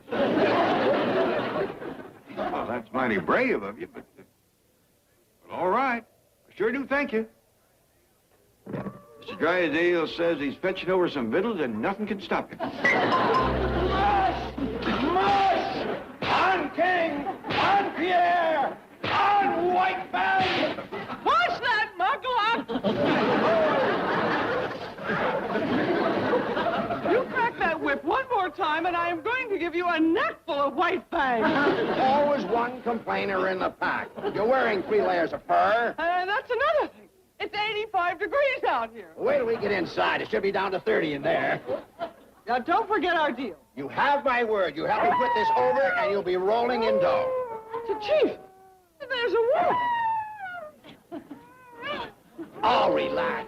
Stop. But I see others out there. They're all stopped. What about the house? Sound effect record. Okay, boys, start the wind machine.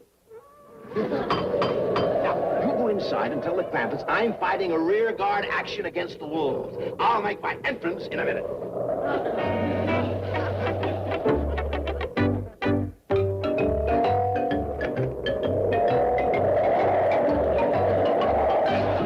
I brought you supplies, Granny. Where's Mr. Drysdale? He's out fighting off the wolf pack. There's a bunch of them out there, all right. When that door opened, I could feel their hot breath. Hey, woman, Miss Jean, where's Mr. Drysdale? Fighting off the wolves. I'll go help him.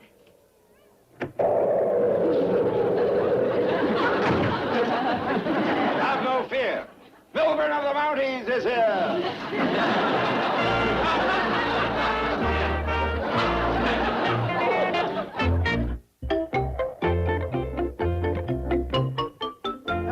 There you are, Granny.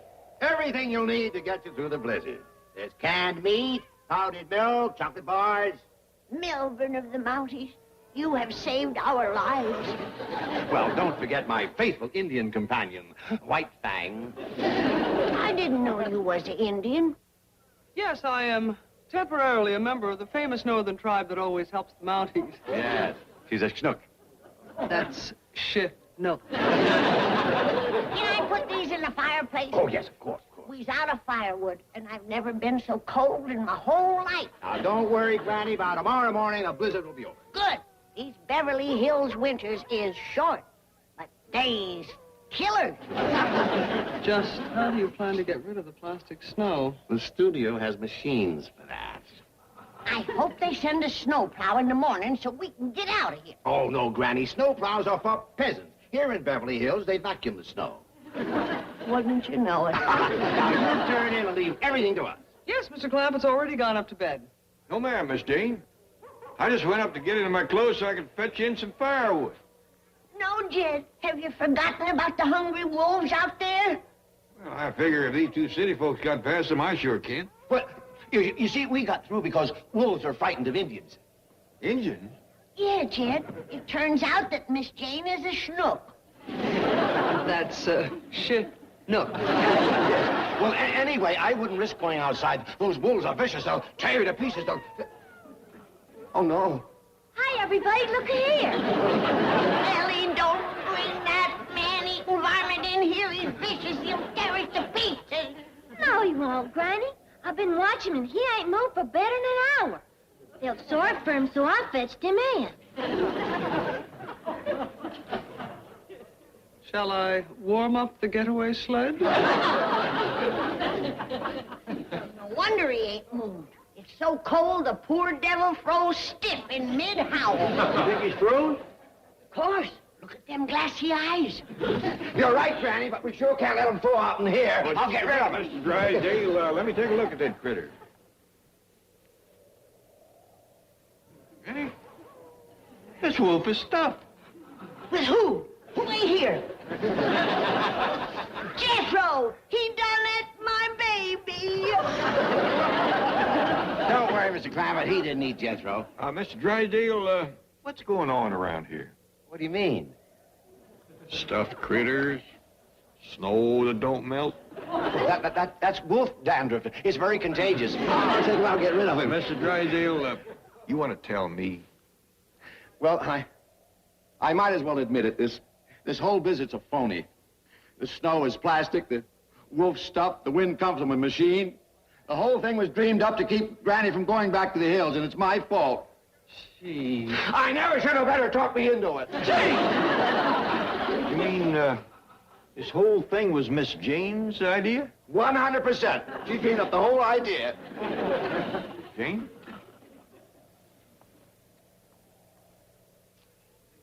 That's about the nicest thing I ever heard tell of. Huh?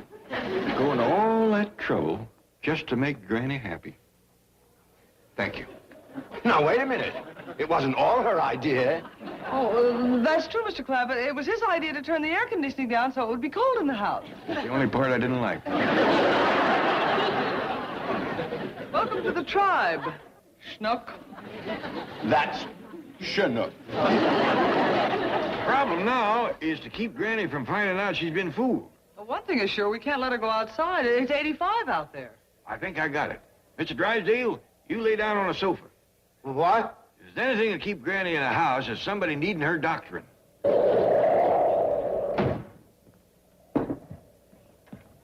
Where you been, Jethro? Huh? I say, where you been? I'll get me some snow. I'm gonna have me some snow ice cream. Oh, it's so cold the wolves is freezing. Now you get to bed. You're burning up with a fever. That ain't fever. It's hot outside. The thaw has set in.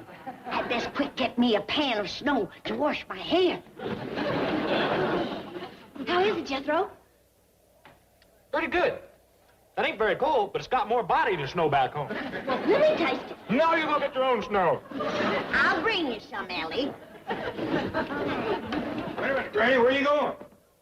Out to get some snow to melt from my hair. I'll do that. You better take care of Mr. Drysdale. He's laying in the parlor awful sick. What seems to be the trouble? Oh, sore throat, fever. He needs you bad. Poor man, he got that from helping us.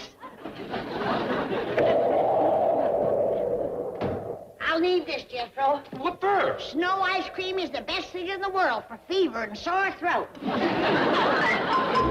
that, Mr. Drysdale? Kind of chewy, but not bad. What is it? That's snow ice cream. Snow ice cream? You mean the kind that's falling outside? That's right. Nice and fresh. Swallow it, Mr. Drysdale. You must get out of there! Wait! I'll make you some more. Just bring it in another pan. I never did see snow ice cream work so fast. Quick, grab those traces and get me to a hospital. Just a minute, Chief. When do I start rolling in dough? The first thing tomorrow morning. Is that a promise? You'll be knee-deep in the stuff. I repossessed a bakery. Oh, that Charlie. Hush! On Pierre! On King! On on, doughboy! Push! Watch it, White Fang! A blizzard sure brings out the brotherhood in man. What a sight. A royal mountie pulling a schnook.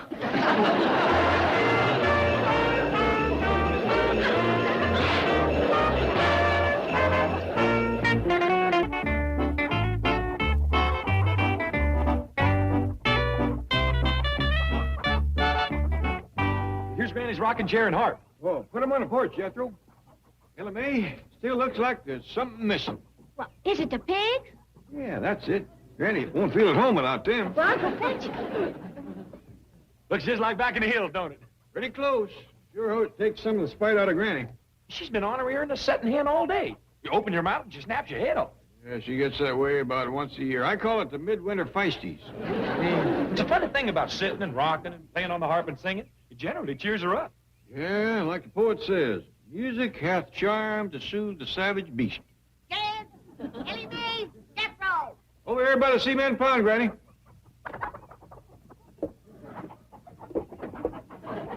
We got things done just in time. That's a fact. So here you are. I've been looking all over the house for you. Who done that? We all did, Granny. Especially for you. How come? Because you've been sort of cranky. Cranky? Me? I ain't never cranky.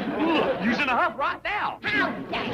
Why, I am the sweetest, kindest, most loving, even-tempered, love-suffering. Don't hit him no more. I think you got him convinced you're lovable. I sure hope she never turns mean. She sat on the porch and rock a spell. And play your harp. Yeah, that generally cools your temper. What temper? But even Uncle Jed says you's a savage beast. Don't help me, boy. We thought having the old cabin up would please you. You're not fooling me. I know why you put the cabin up. To get me out of the house, you want to get rid of me. Why don't you just shoot me like an old horse and sell my body for glue? Granny, that's ridiculous. Yeah, you wouldn't make enough glue to put on a postage stamp. Don't help me, boy. All right. If nothing pleases you but that I cross over Jordan, so be it. Granny, we don't want that at all. Why'd you put my harp up here? All right. I'm on my way to Beulah Land. First, let me make my peace with the Lord. Oh, when the saints come marching in, oh, when the saints come marching in, I want to be in their number. When the saints come marching in, oh, when the saints come marching in, oh, when the saints come marching in, I wanna be in their number. When the saints come marching in. Oh, shut up! My sister Drysdale, how would you like to join me in a chorus? How would you like me to call the police? Well, if you know a couple that can harmonize, get them over here. Granny, for years I've done my best to make this the most beautiful and exclusive neighborhood in Beverly Hills. And you come up with this. Glad to help you, honey. You're a scourge and a pestilence and an abomination. Sister Drysdale, maybe I'm a little oversensitive, but I get a feeling that you ain't altogether pleased. Pleased? I'm inconsolable. Oh, good. I was worried. Oh, what for you? I'm going to give you an ultimatum. Well, that's real neighborly of you, but I ain't got nothing ready to give you. Here, take my turn. That's what I think of all this debris, you loutish hillbilly. Now I got something ready to give you. A couple of them. This and this. Melbourne! Look at me! Now, don't get mad, honey. But you don't look much better than you did when you left. Milburn, you tried. I've been brutally beaten and my hair nearly torn out of my scalp. I've always told you those beauty shop boys hate women. I even left a little mud pack on your face. This outrage was perpetrated by that homicidal hillbilly next door. Granny. You mean Granny did this to you? Yes. I went over there to complain about that squalid shack they put up. And she assaulted me. Yeah, she sure did. Aren't you going to call the police? Now, not this time. But if you bother the Clampetts once more, I will. We've got to settle this once and for all. Who is most important to you? The Clampetts with their $70 million. Or me? You, of course. Oh, thank you. Ask a silly question, you get a silly answer. Hey, the kid. Should have seen Granny whoop Miss Drysdale. I was protecting our property. She was trespassing. Well, maybe she come over to talk. Just wanted to get something off her chest. She sure did. Granny was sitting on it. What a shame to you. Rolling around wrestling with your neighbor. In the city, women folks don't do that. Yes, they do, Uncle Jed. Don't help me, boy. Well, it's true. And what's more, they wrestle in front of people. They even show it on television. Ladies? Wrestling? Yes, sir. And tonight, the Boston Strong Girl is going to fight Rebecca of Donnybrook Farm. See, Jed, even on television, city women pick on us country girls. I'm going to turn that on right now. Hey, wait a minute, Granny. Don't come on till after supper. Hey, Granny! You done let the fox in the hen house now. I sure hope Rebecca wins tonight. She ain't got a chance, Uncle Jed. Well, last week, the Boston Strong Girl whooped the Bobbsey twins, Mary Poppins, and the farmer's daughter all in the same night. Well, we better get ready for another siege of the midwinter feisties.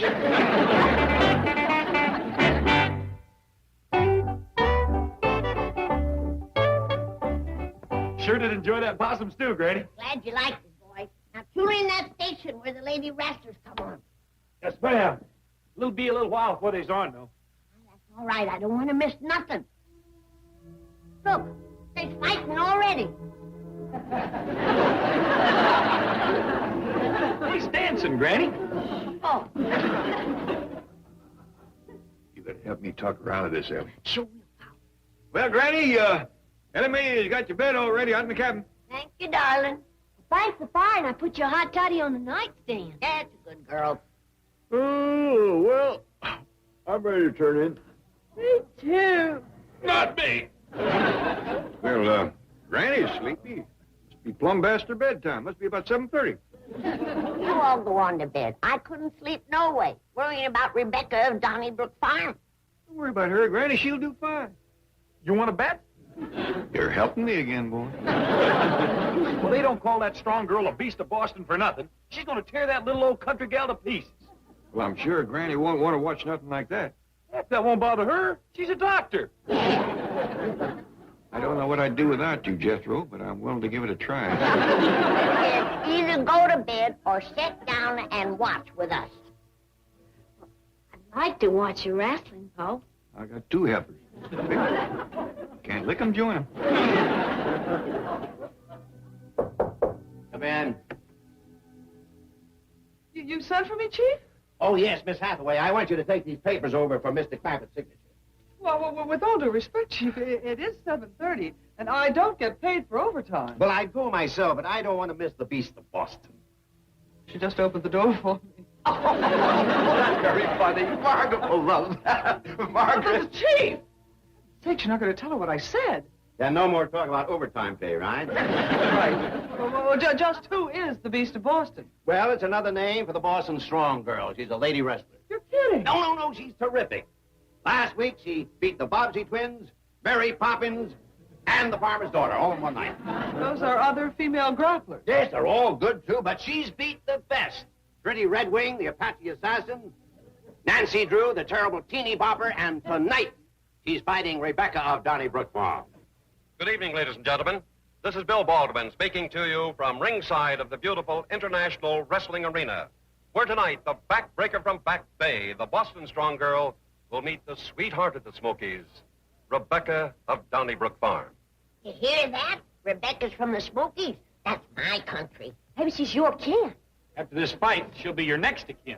There ain't no city woman that can walk a mountain gal. Down. Well, Referee Jane LaBelle is in the ring, and any moment now, our two female gladiators. Those boos and catcalls can mean only one thing. As here she comes, the beast of Beantown, Miss Mean herself, the Boston Strong Girl.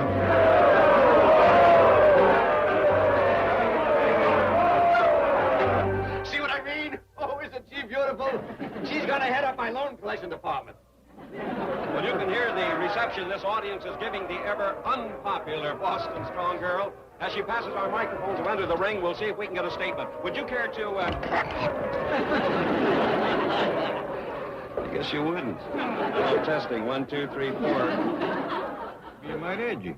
downright spiteful. Don't worry. Rebecca of Donnybrook Farm will fix her wagon. Hey, here she comes.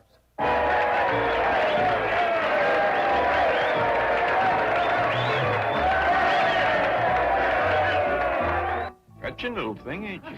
Pretty as a picture. What a darling. I could just squeeze her to death. Boston Strong Girl will take care of that. Hurt that sweet child, she'll answer to me. Thanks a lot, fellas. Well, ladies and gentlemen, perhaps we can get a statement from Rebecca. Excuse me, Rebecca. Would you care to say a few words for our audience? Why, yes, sir. Thank you, sir. Hello, everybody. Wish me luck. Rebecca, I just have to ask you this question. What's a sweet little girl like you doing in the wrestling business? Well, it's the only way I can pay off the mortgage on Donnybrook Farm. Poor child. My mama's sick, and my daddy's crippled, and I just gotta save the home place from that mean old banker. What a rotten kid! She, did you hear what she said? This is all a put-on. Nobody believes it. Yeah, I guess you're right. Who ever heard of a mean banker?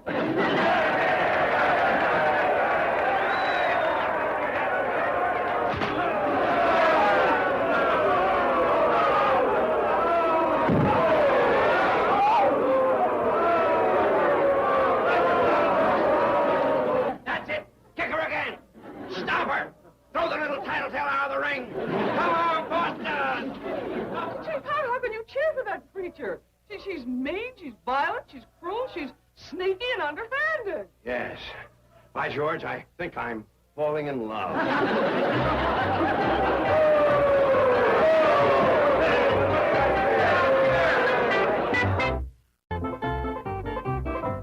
All right, you Boston beast. You hurt that little Tennessee gal one more time, and I'm going to give you both barrels. Don't shoot the TV. She ain't in there. Yeah, I just got done wiping off your footprints where you tried to kick her. There's a couple of miles from here, over at the International Arena. And Jethro says the actual wrestling match ain't even commenced yet. Yeah, when that bell rings, old little Rebecca at Donnybrook Farm is really going to get stomped. She hadn't better. Jethro could be wrong. Uncle Jed, I'm an expert. I know every wrestling hope there is. Good. See if you can put a lip lock on yourself. Well, ladies and gentlemen, order has finally been restored here at the International Wrestling Arena. The referee has been revived, and Rebecca of Donnybrook Farm appears to have recovered from the brutal beating she received at the hands of the Boston Strong Girl. There's the warning bell, and in just a moment, our two opponents will meet in the center of the ring, shake hands, and this match will be underway. That, of course, ladies and gentlemen, is the undefeated champion, the terror of T-Town, the Boston Strong Girl. Here is our pretty little challenger from the Smoky Mountains, Rebecca of Donnybrook Farm, removing her only pair of shoes to protect them from possible damage. That coin purse contains all the money she has saved so far to pay off the mortgage on Donnybrook Farm. That's a picture of her mother that she always carries into the ring for inspiration. Sweetest little girl I ever did see. Totes her mama's picture. Take a hold of yourself. Yeah, they's pretty near ready to go at it. Look at that. Rebecca, don't hold no grudge. Wants to shake hands with that beast.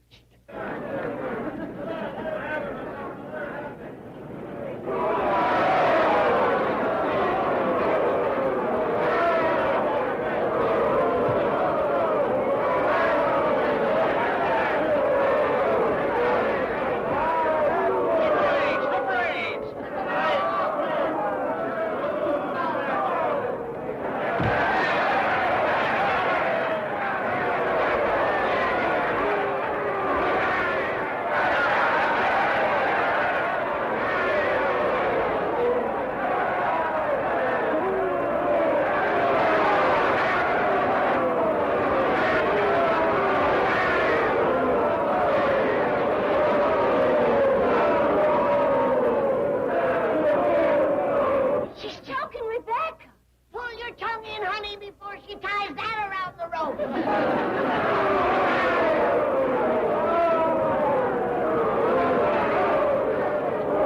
Not a girl, Boston. Choke her. Kill her. Gee, really? You know this is a sham? Nobody's getting hurt that they've probably been rehearsing for weeks. I thought I told you to take those papers to Mr. Clappett. It will be a pleasure. I cannot stand to watch that ridiculous farce another moment. What on earth is going on in here? Your husband is fascinated with the Boston strong girl. Well, bless his heart. The Boston who? She's a lady wrestler. Good night. Milton, turn that thing off. I can't, Margaret. The Boston Strong Girl is winning. How can anyone of intelligence and breeding watch such trash? She's beating up on this smart aleck badmouth hillbilly. Oh, an educational program. That's her.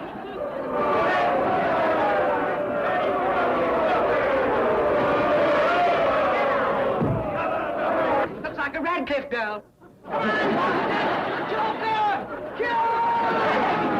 And now she's got Rebecca's neck caught in the ropes and they're strangling her. The referee is working furiously to try and save her. She's free. Rebecca is free. Well, wait a minute. The small girl's got the referee caught in the ropes. And Rebecca is at her mercy.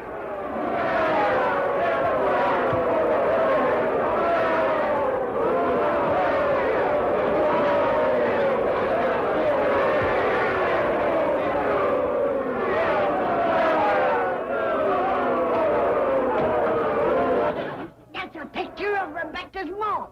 And that old Boston beast stoked on it.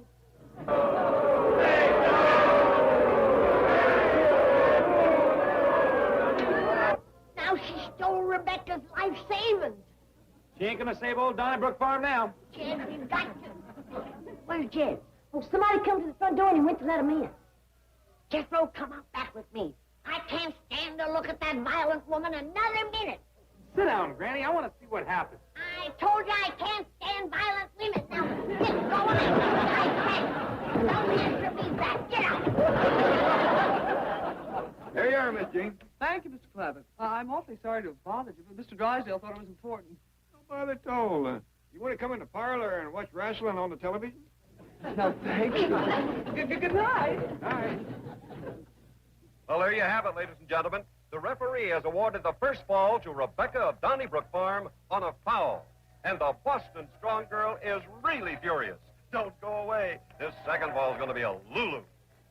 Where's Granny and Jethro? Oh, Gran said she couldn't stand no more violence. So she made Jethro go out back with her. Good, good. He'll see she gets set for the night out in the cabin. Wrestling over? Oh, no, sir. They's going to have some more. Oh, well, let's watch for a spell.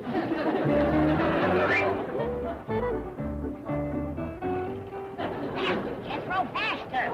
Granny, we'll get arrested. No, we won't. I'm a doctor on emergency call. I got to put splints and bandages on that Boston Strong Girl. She ain't hurt. I ain't there yet. Look at that, Margaret. Oh, she's got her now. Throw her back to the hills.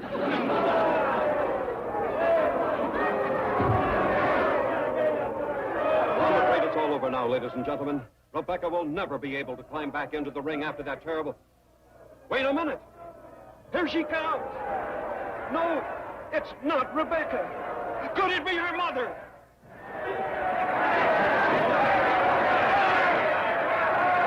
It's Granny. It's Granny. Come on, honey. I'll learn you to beat up on a Tennessee girl.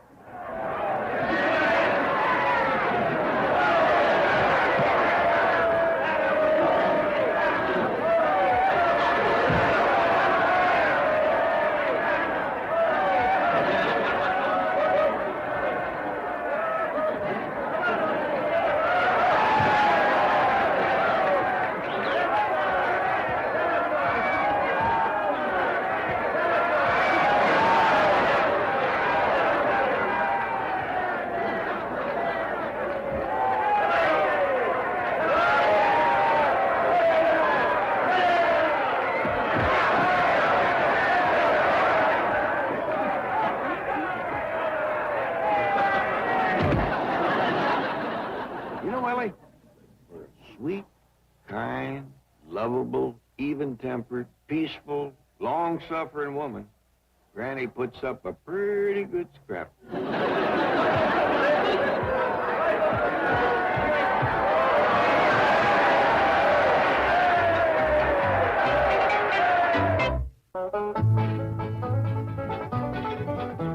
Dominic Da Vinci isn't your average coroner. He'll stop at nothing to uncover the mysteries behind the unnatural, accidental, and very suspicious deaths. No one escapes the inquest. Da Vinci's Inquest premieres Tuesday night at 8 Eastern on Superstation WGN. Thank you folks for kindly dropping in.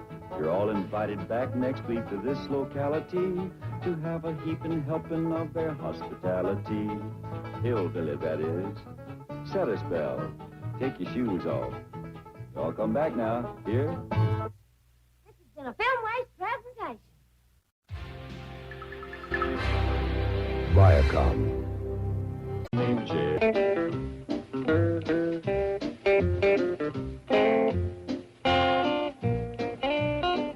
Here she comes. Here, Bessie, you give Granny the loving cup. Hail to the giant! What are they hailing you about?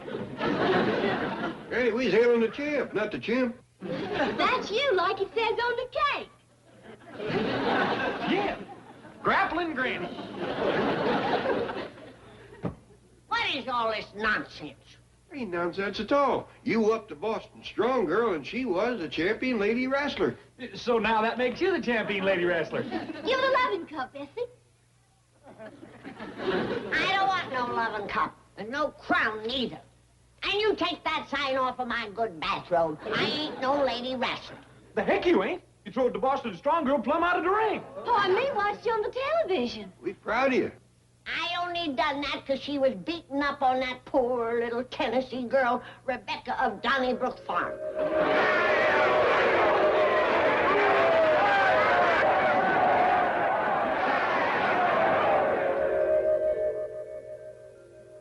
I don't make no never mind. You done it, and that makes you the champ. That's right. Sure does. No, it don't. I'm a peace-loving woman, and I don't want to be tarred with the brush of violence. Gee whiz, Granny, you... I don't want to hear no more about it. But you're famous. Everybody's seen you on the television. Not another word. I didn't whoop that woman for fame or glory. I did it to right her wrong. And now that it's over, I want to forget it. Youngins? And that goes for you, too. Well, I'm just going to tell the youngins if that's the way you want it, that's the way it's going to be. That's the way I want it. Then that's the way it's going to be. All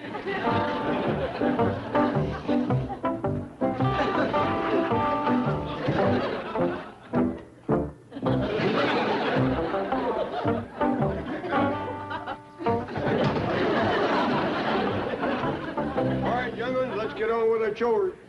Oh, Ellie, did you sure enough see me on television when I whomped the Boston Strong Girl? You ordered her not to talk about that. Do you want me to go to prison? Prison? The Constitution guarantees her the right to free speech. She could haul me up before the Supreme Court. I don't reckon Ellie'd do a thing like that. Of course not. Stand up for your rights, child. Where's your spunk? Remember, You are the granddaughter of the world's champion wrestler. We both saw you, Granny, and you was something there. You turned that old Boston strong girl every way but loose. I was there in person when Granny slung her into the 6th row of seats. You know how I done that, boy? I put the Possum Ridge paralyzer on her, and then I give her the bug tussle bounce. I spent a bundle promoting you as the Beast of Boston. After that fiasco last night, they're gonna start calling you the Massachusetts Milquetoast. Why didn't you and Rebecca do the fight like we rehearsed it? Whose idea was it to run in that little old lady? Wasn't it yours? Of course not. I wasn't even in town. I never saw her before in my life. Must be Rebecca. Oh, if that little broad changed the script on me, or... Send in Rebecca. That's what I get for taking a topless waitress and giving her a chance to become an actress. What's the idea of wearing your Rebecca outfit in the daytime? Granny invited me over, and she'll be expecting me to look like this. Granny? She's the little old lady who threw her out of the ring last night. So you are the one who put her in the act? No, she's not a performer. What? She's a real little old lady from Tennessee. Kill those lights. We'll look at this film. If she's for real, you are in big trouble.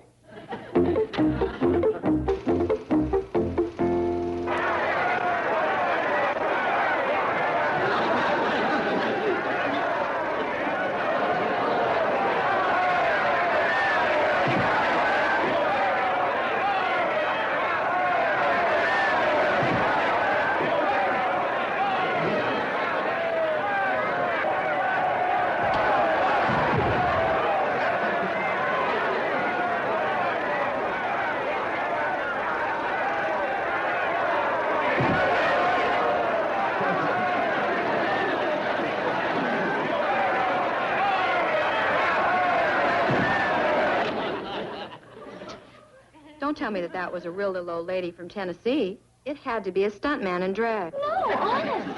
That was a grandmother. Okay. Back to your tugboat, Annie. You mean I'm out of show business? That's right. Yes, come in. Mr. Booth, the television station just sent these over. They're all about last night's wrestling match, and they've been flooded with phone calls. Bring back the little old lady and the Boston Strong Girl. Greatest fight ever. How about a rematch? And book Tennessee Terror and Beast of Boston on Ed Sullivan's show. Guarantee Phil, Houston Astrodome, Battling Granny, Strong Girl rematch. All right, you're back in show business. Well, come on, where can I find this little Granny? I'm on my way to see her now. She wants to talk to me about the mortgage on Donnybrook Farm. Don't tell me she believes that story about you wrestling just to pay off the mortgage? Yeah, she even believes the part about the mean old banker who's going to foreclose on my sick mama and my crippled daddy. Hey, I write a pretty good script, huh? Well, come on, let's not keep the little lady waiting. Call the television station. Tell them that we got Granny and the Boston Strong Girl for a rematch. I want plenty of publicity. Yes. How do you know she'll fight again? Are you kidding? Did you get a load of those clothes and the old army shoes? For $20, she'll kill you.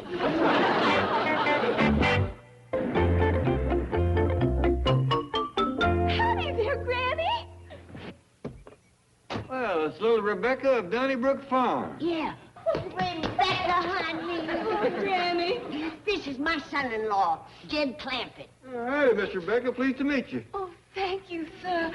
Pleasure is mine. Ain't she sweet? Who's the fella bring you? Oh, that's Mr. Gene Booth, a gentleman I'm very beholden to. Mr. Booth, I'm Jed Clampett. Oh, how are you? I'm fine, thanks. I hope you'll excuse the mess. I was just trying to fix Granny's turn. You must be the handyman around here. Well, I do the best I can. And, Granny's the cook? Yeah, the dandy, too. I hope you stay for victuals. Tell me, does she make much of a salary? No salary at all. Just room and board, same as the rest of us. Mr. Booth, Rebecca tells me that you're the man who pays them women to get up in that ring and fight. I only do it for patriotic reasons. Patriotic reasons? Exactly. It promotes physical fitness, helps solve the unemployment problem, fights poverty. And it helps a little farmer's daughter like Rebecca here learn a trade and earn an honest dollar. And I can do the same for you, little lady. What you mean? If you'll fight the Boston Strong Girl again, I will pay you the sum of, $10. $10? Tell you what, to help you buy a new churn, I'll make that 20. Forget it. The joke teller here is making me a new churn. Besides, Granny promised me she wouldn't scrap no more. I'm retiring, undefeated. Now, Granny, just think. The proceeds from your match would help poor Rebecca pay off the mortgage on Donnybrook Farm. My mama's sick, and my daddy's crippled. Kid, I've just come out of retirement. Oh, you didn't. How much is the mortgage, Rebecca? Well, $10,000. That's a 10 and a comma and 3 zeros. Must have left my money in my other pants. Oh, so. Come on in, I'll write you a check. Check? A check? Yes, that's a good idea. You do that, yes. Come on in, set a file. his check won't be any good. Oh, yes, it will. When it bounces, Granny goes in the ring, or he goes to jail.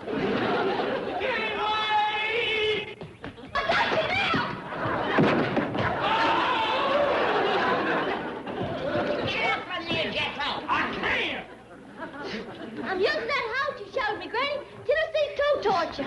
Well, let him go. We've got company. Mr. Becker and Mr. Booth is here. Howdy. Howdy. Hey, Granny, will you make Ellie stop whooping me? You can whip him? Ellie can whoop anybody, except Jed and me. Wow. What a family tag team. Nothing. Here you are, Miss Rebecca. Now that mean old banker you spoke about can't foreclose the mortgage. Oh, thank you, sir. 20,000? Yeah, I sweetened it a mite to help take care of her sick mama and her crippled daddy. Let's go, Rebecca. Can't you stay for victuals? Thank you, no, but we have pressing business. Oh, I cooked up a great big pot of... Why did he give you this check? He thinks he's paying off the mortgage on Donnybrook Farm. And helping my sick mama and my crippled daddy. Well, that check is good. Not anymore. You can't do that. Now who am I going to get to fight? Get her sick mommy and crippled daddy. Fine, you dirty crook. You come out in the hall and call me that, and you'll get your teeth kicked in. Okay, let's go. Please, he's a powerful-looking man. Now, don't be frightened. Just get out there and kick his teeth in. Hey. Yes, I'm going to take care of the mean one. All right now, blabbermouth. You're going to get yours.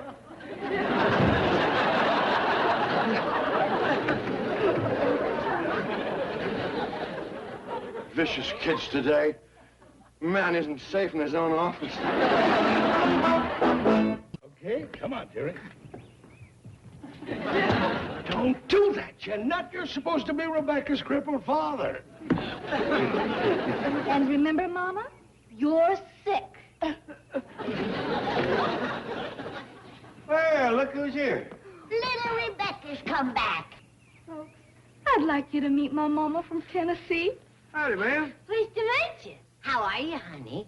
Well, she don't say much. She's got to save her strength for coughing. And this here's my daddy. Pleased to make your acquaintance, sir. Maybe you best hang on to your cane. I'm Jed Clampett. This is my daughter, Ellie. Howdy. And this here is Granny. I declare they's in awful bad shape for Tennessee folk. Yeah. How'd your daddy get so crippled up? Well, he... He fell off old Smokey. Oh. Well, y'all come in. Sit down.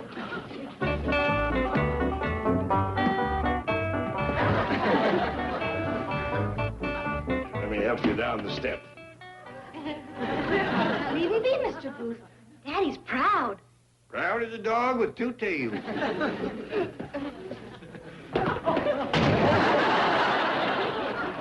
Good thing he's got a spare. I think he just busted one. Sit down and rest a while, old-timer. I'll fetch you in some horse mint tea. Oh, no, we can't stay, Granny. We just dropped by so you could show Rebecca's folks some of your wrestling holes. Wrestling holes? Yes. Mom and Daddy and I gotta wrestle the Boston Strong Girl and her folks. How come? We need the money to pay off the mortgage on Donnybrook Farm. I'll give you money for that and more to boot. Oh, I meant to tell you about that. Rebecca's folks wouldn't let her cash the check. They're too proud. It's charity. True sons and daughters of Tennessee. Well, that's fine, but they ain't in no shape to wrestle. He's too old to fight and too weak to run. They insist on it. We've been challenged. It's an affair of honor. Feud. Hey, he's talking about the feud? I ain't hungry. The feud! You know, with the Boston Strong Girl, and her father, the weightlifter, and her mother, the blacksmith. Bring him on! We can't let these poor folks fight them big brutes. Let's do it, Burl. Well, now, Ellie, we ain't got no quarrel with... Come in. I'm the father of the Boston Strong Girl. Where are those sniveling cowards from Tennessee? There ain't no such thing as a sniveling coward from Tennessee. I'm from Tennessee. Then you're a sniveling coward. Stranger, I'm going to have to ask you to take your hand off of Granny. Granny? So you're the bullet that beat up on my daughter? Yeah, and I'm going to do the same thing to you. I'll help you, Granny. Wait a minute. If you're going to have a family fight, have it at the international arena. We ain't aiming for no fight, Mr. Booth. Our family ain't been provoked. You ain't, huh?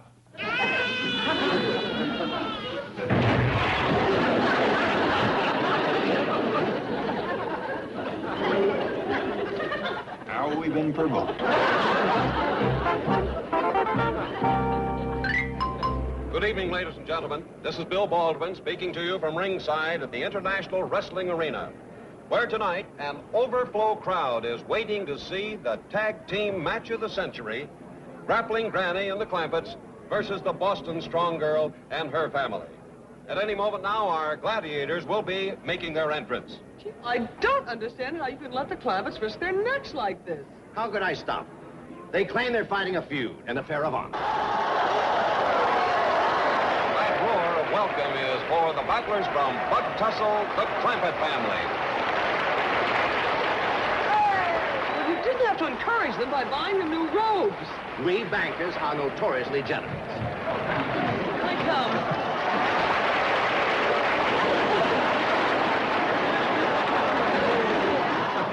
Notoriously generous. It's too bad there wasn't room for your name. Wait till Ellie takes off her robe.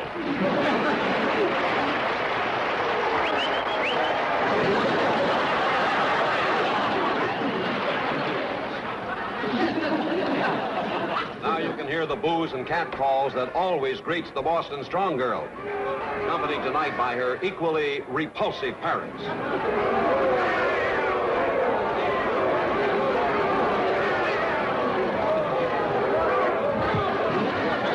Our fight promoter, Gene Booth, certainly looks happy. He'll make a mint tonight. Now, folks, this is a tag team match. Only one of you can be inside the ring at a time. Now, who'd like to start? Let me be first. I'm the champion. All right, Granny. Now, if you need any help, you reach to the ropes and tag another member of your team. This is a tag team match. Only one in the ring at a time. We're wrestling our rules. Not while I'm here. Okay.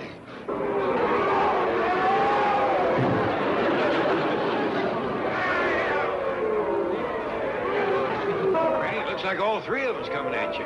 Want us to jump in there and help? No, I think they just want to shake hands.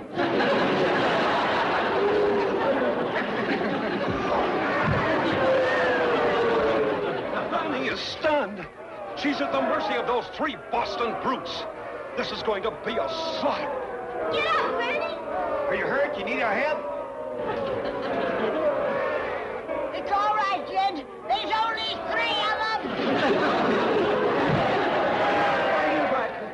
She's tripped her father.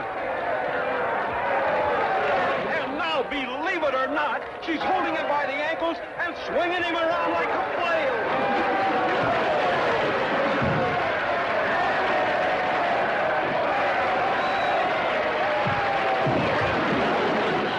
Granny has knocked a Boston strong girl and her mother out of the ring. Goes the father. The fight is over. Granny has won single-handed. This crowd is going wild.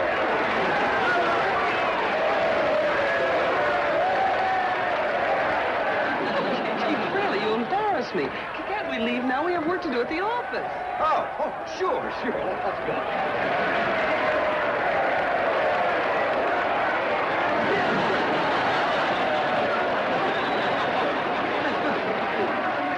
This wasn't in his script. No, wait a minute. I can explain it. Look!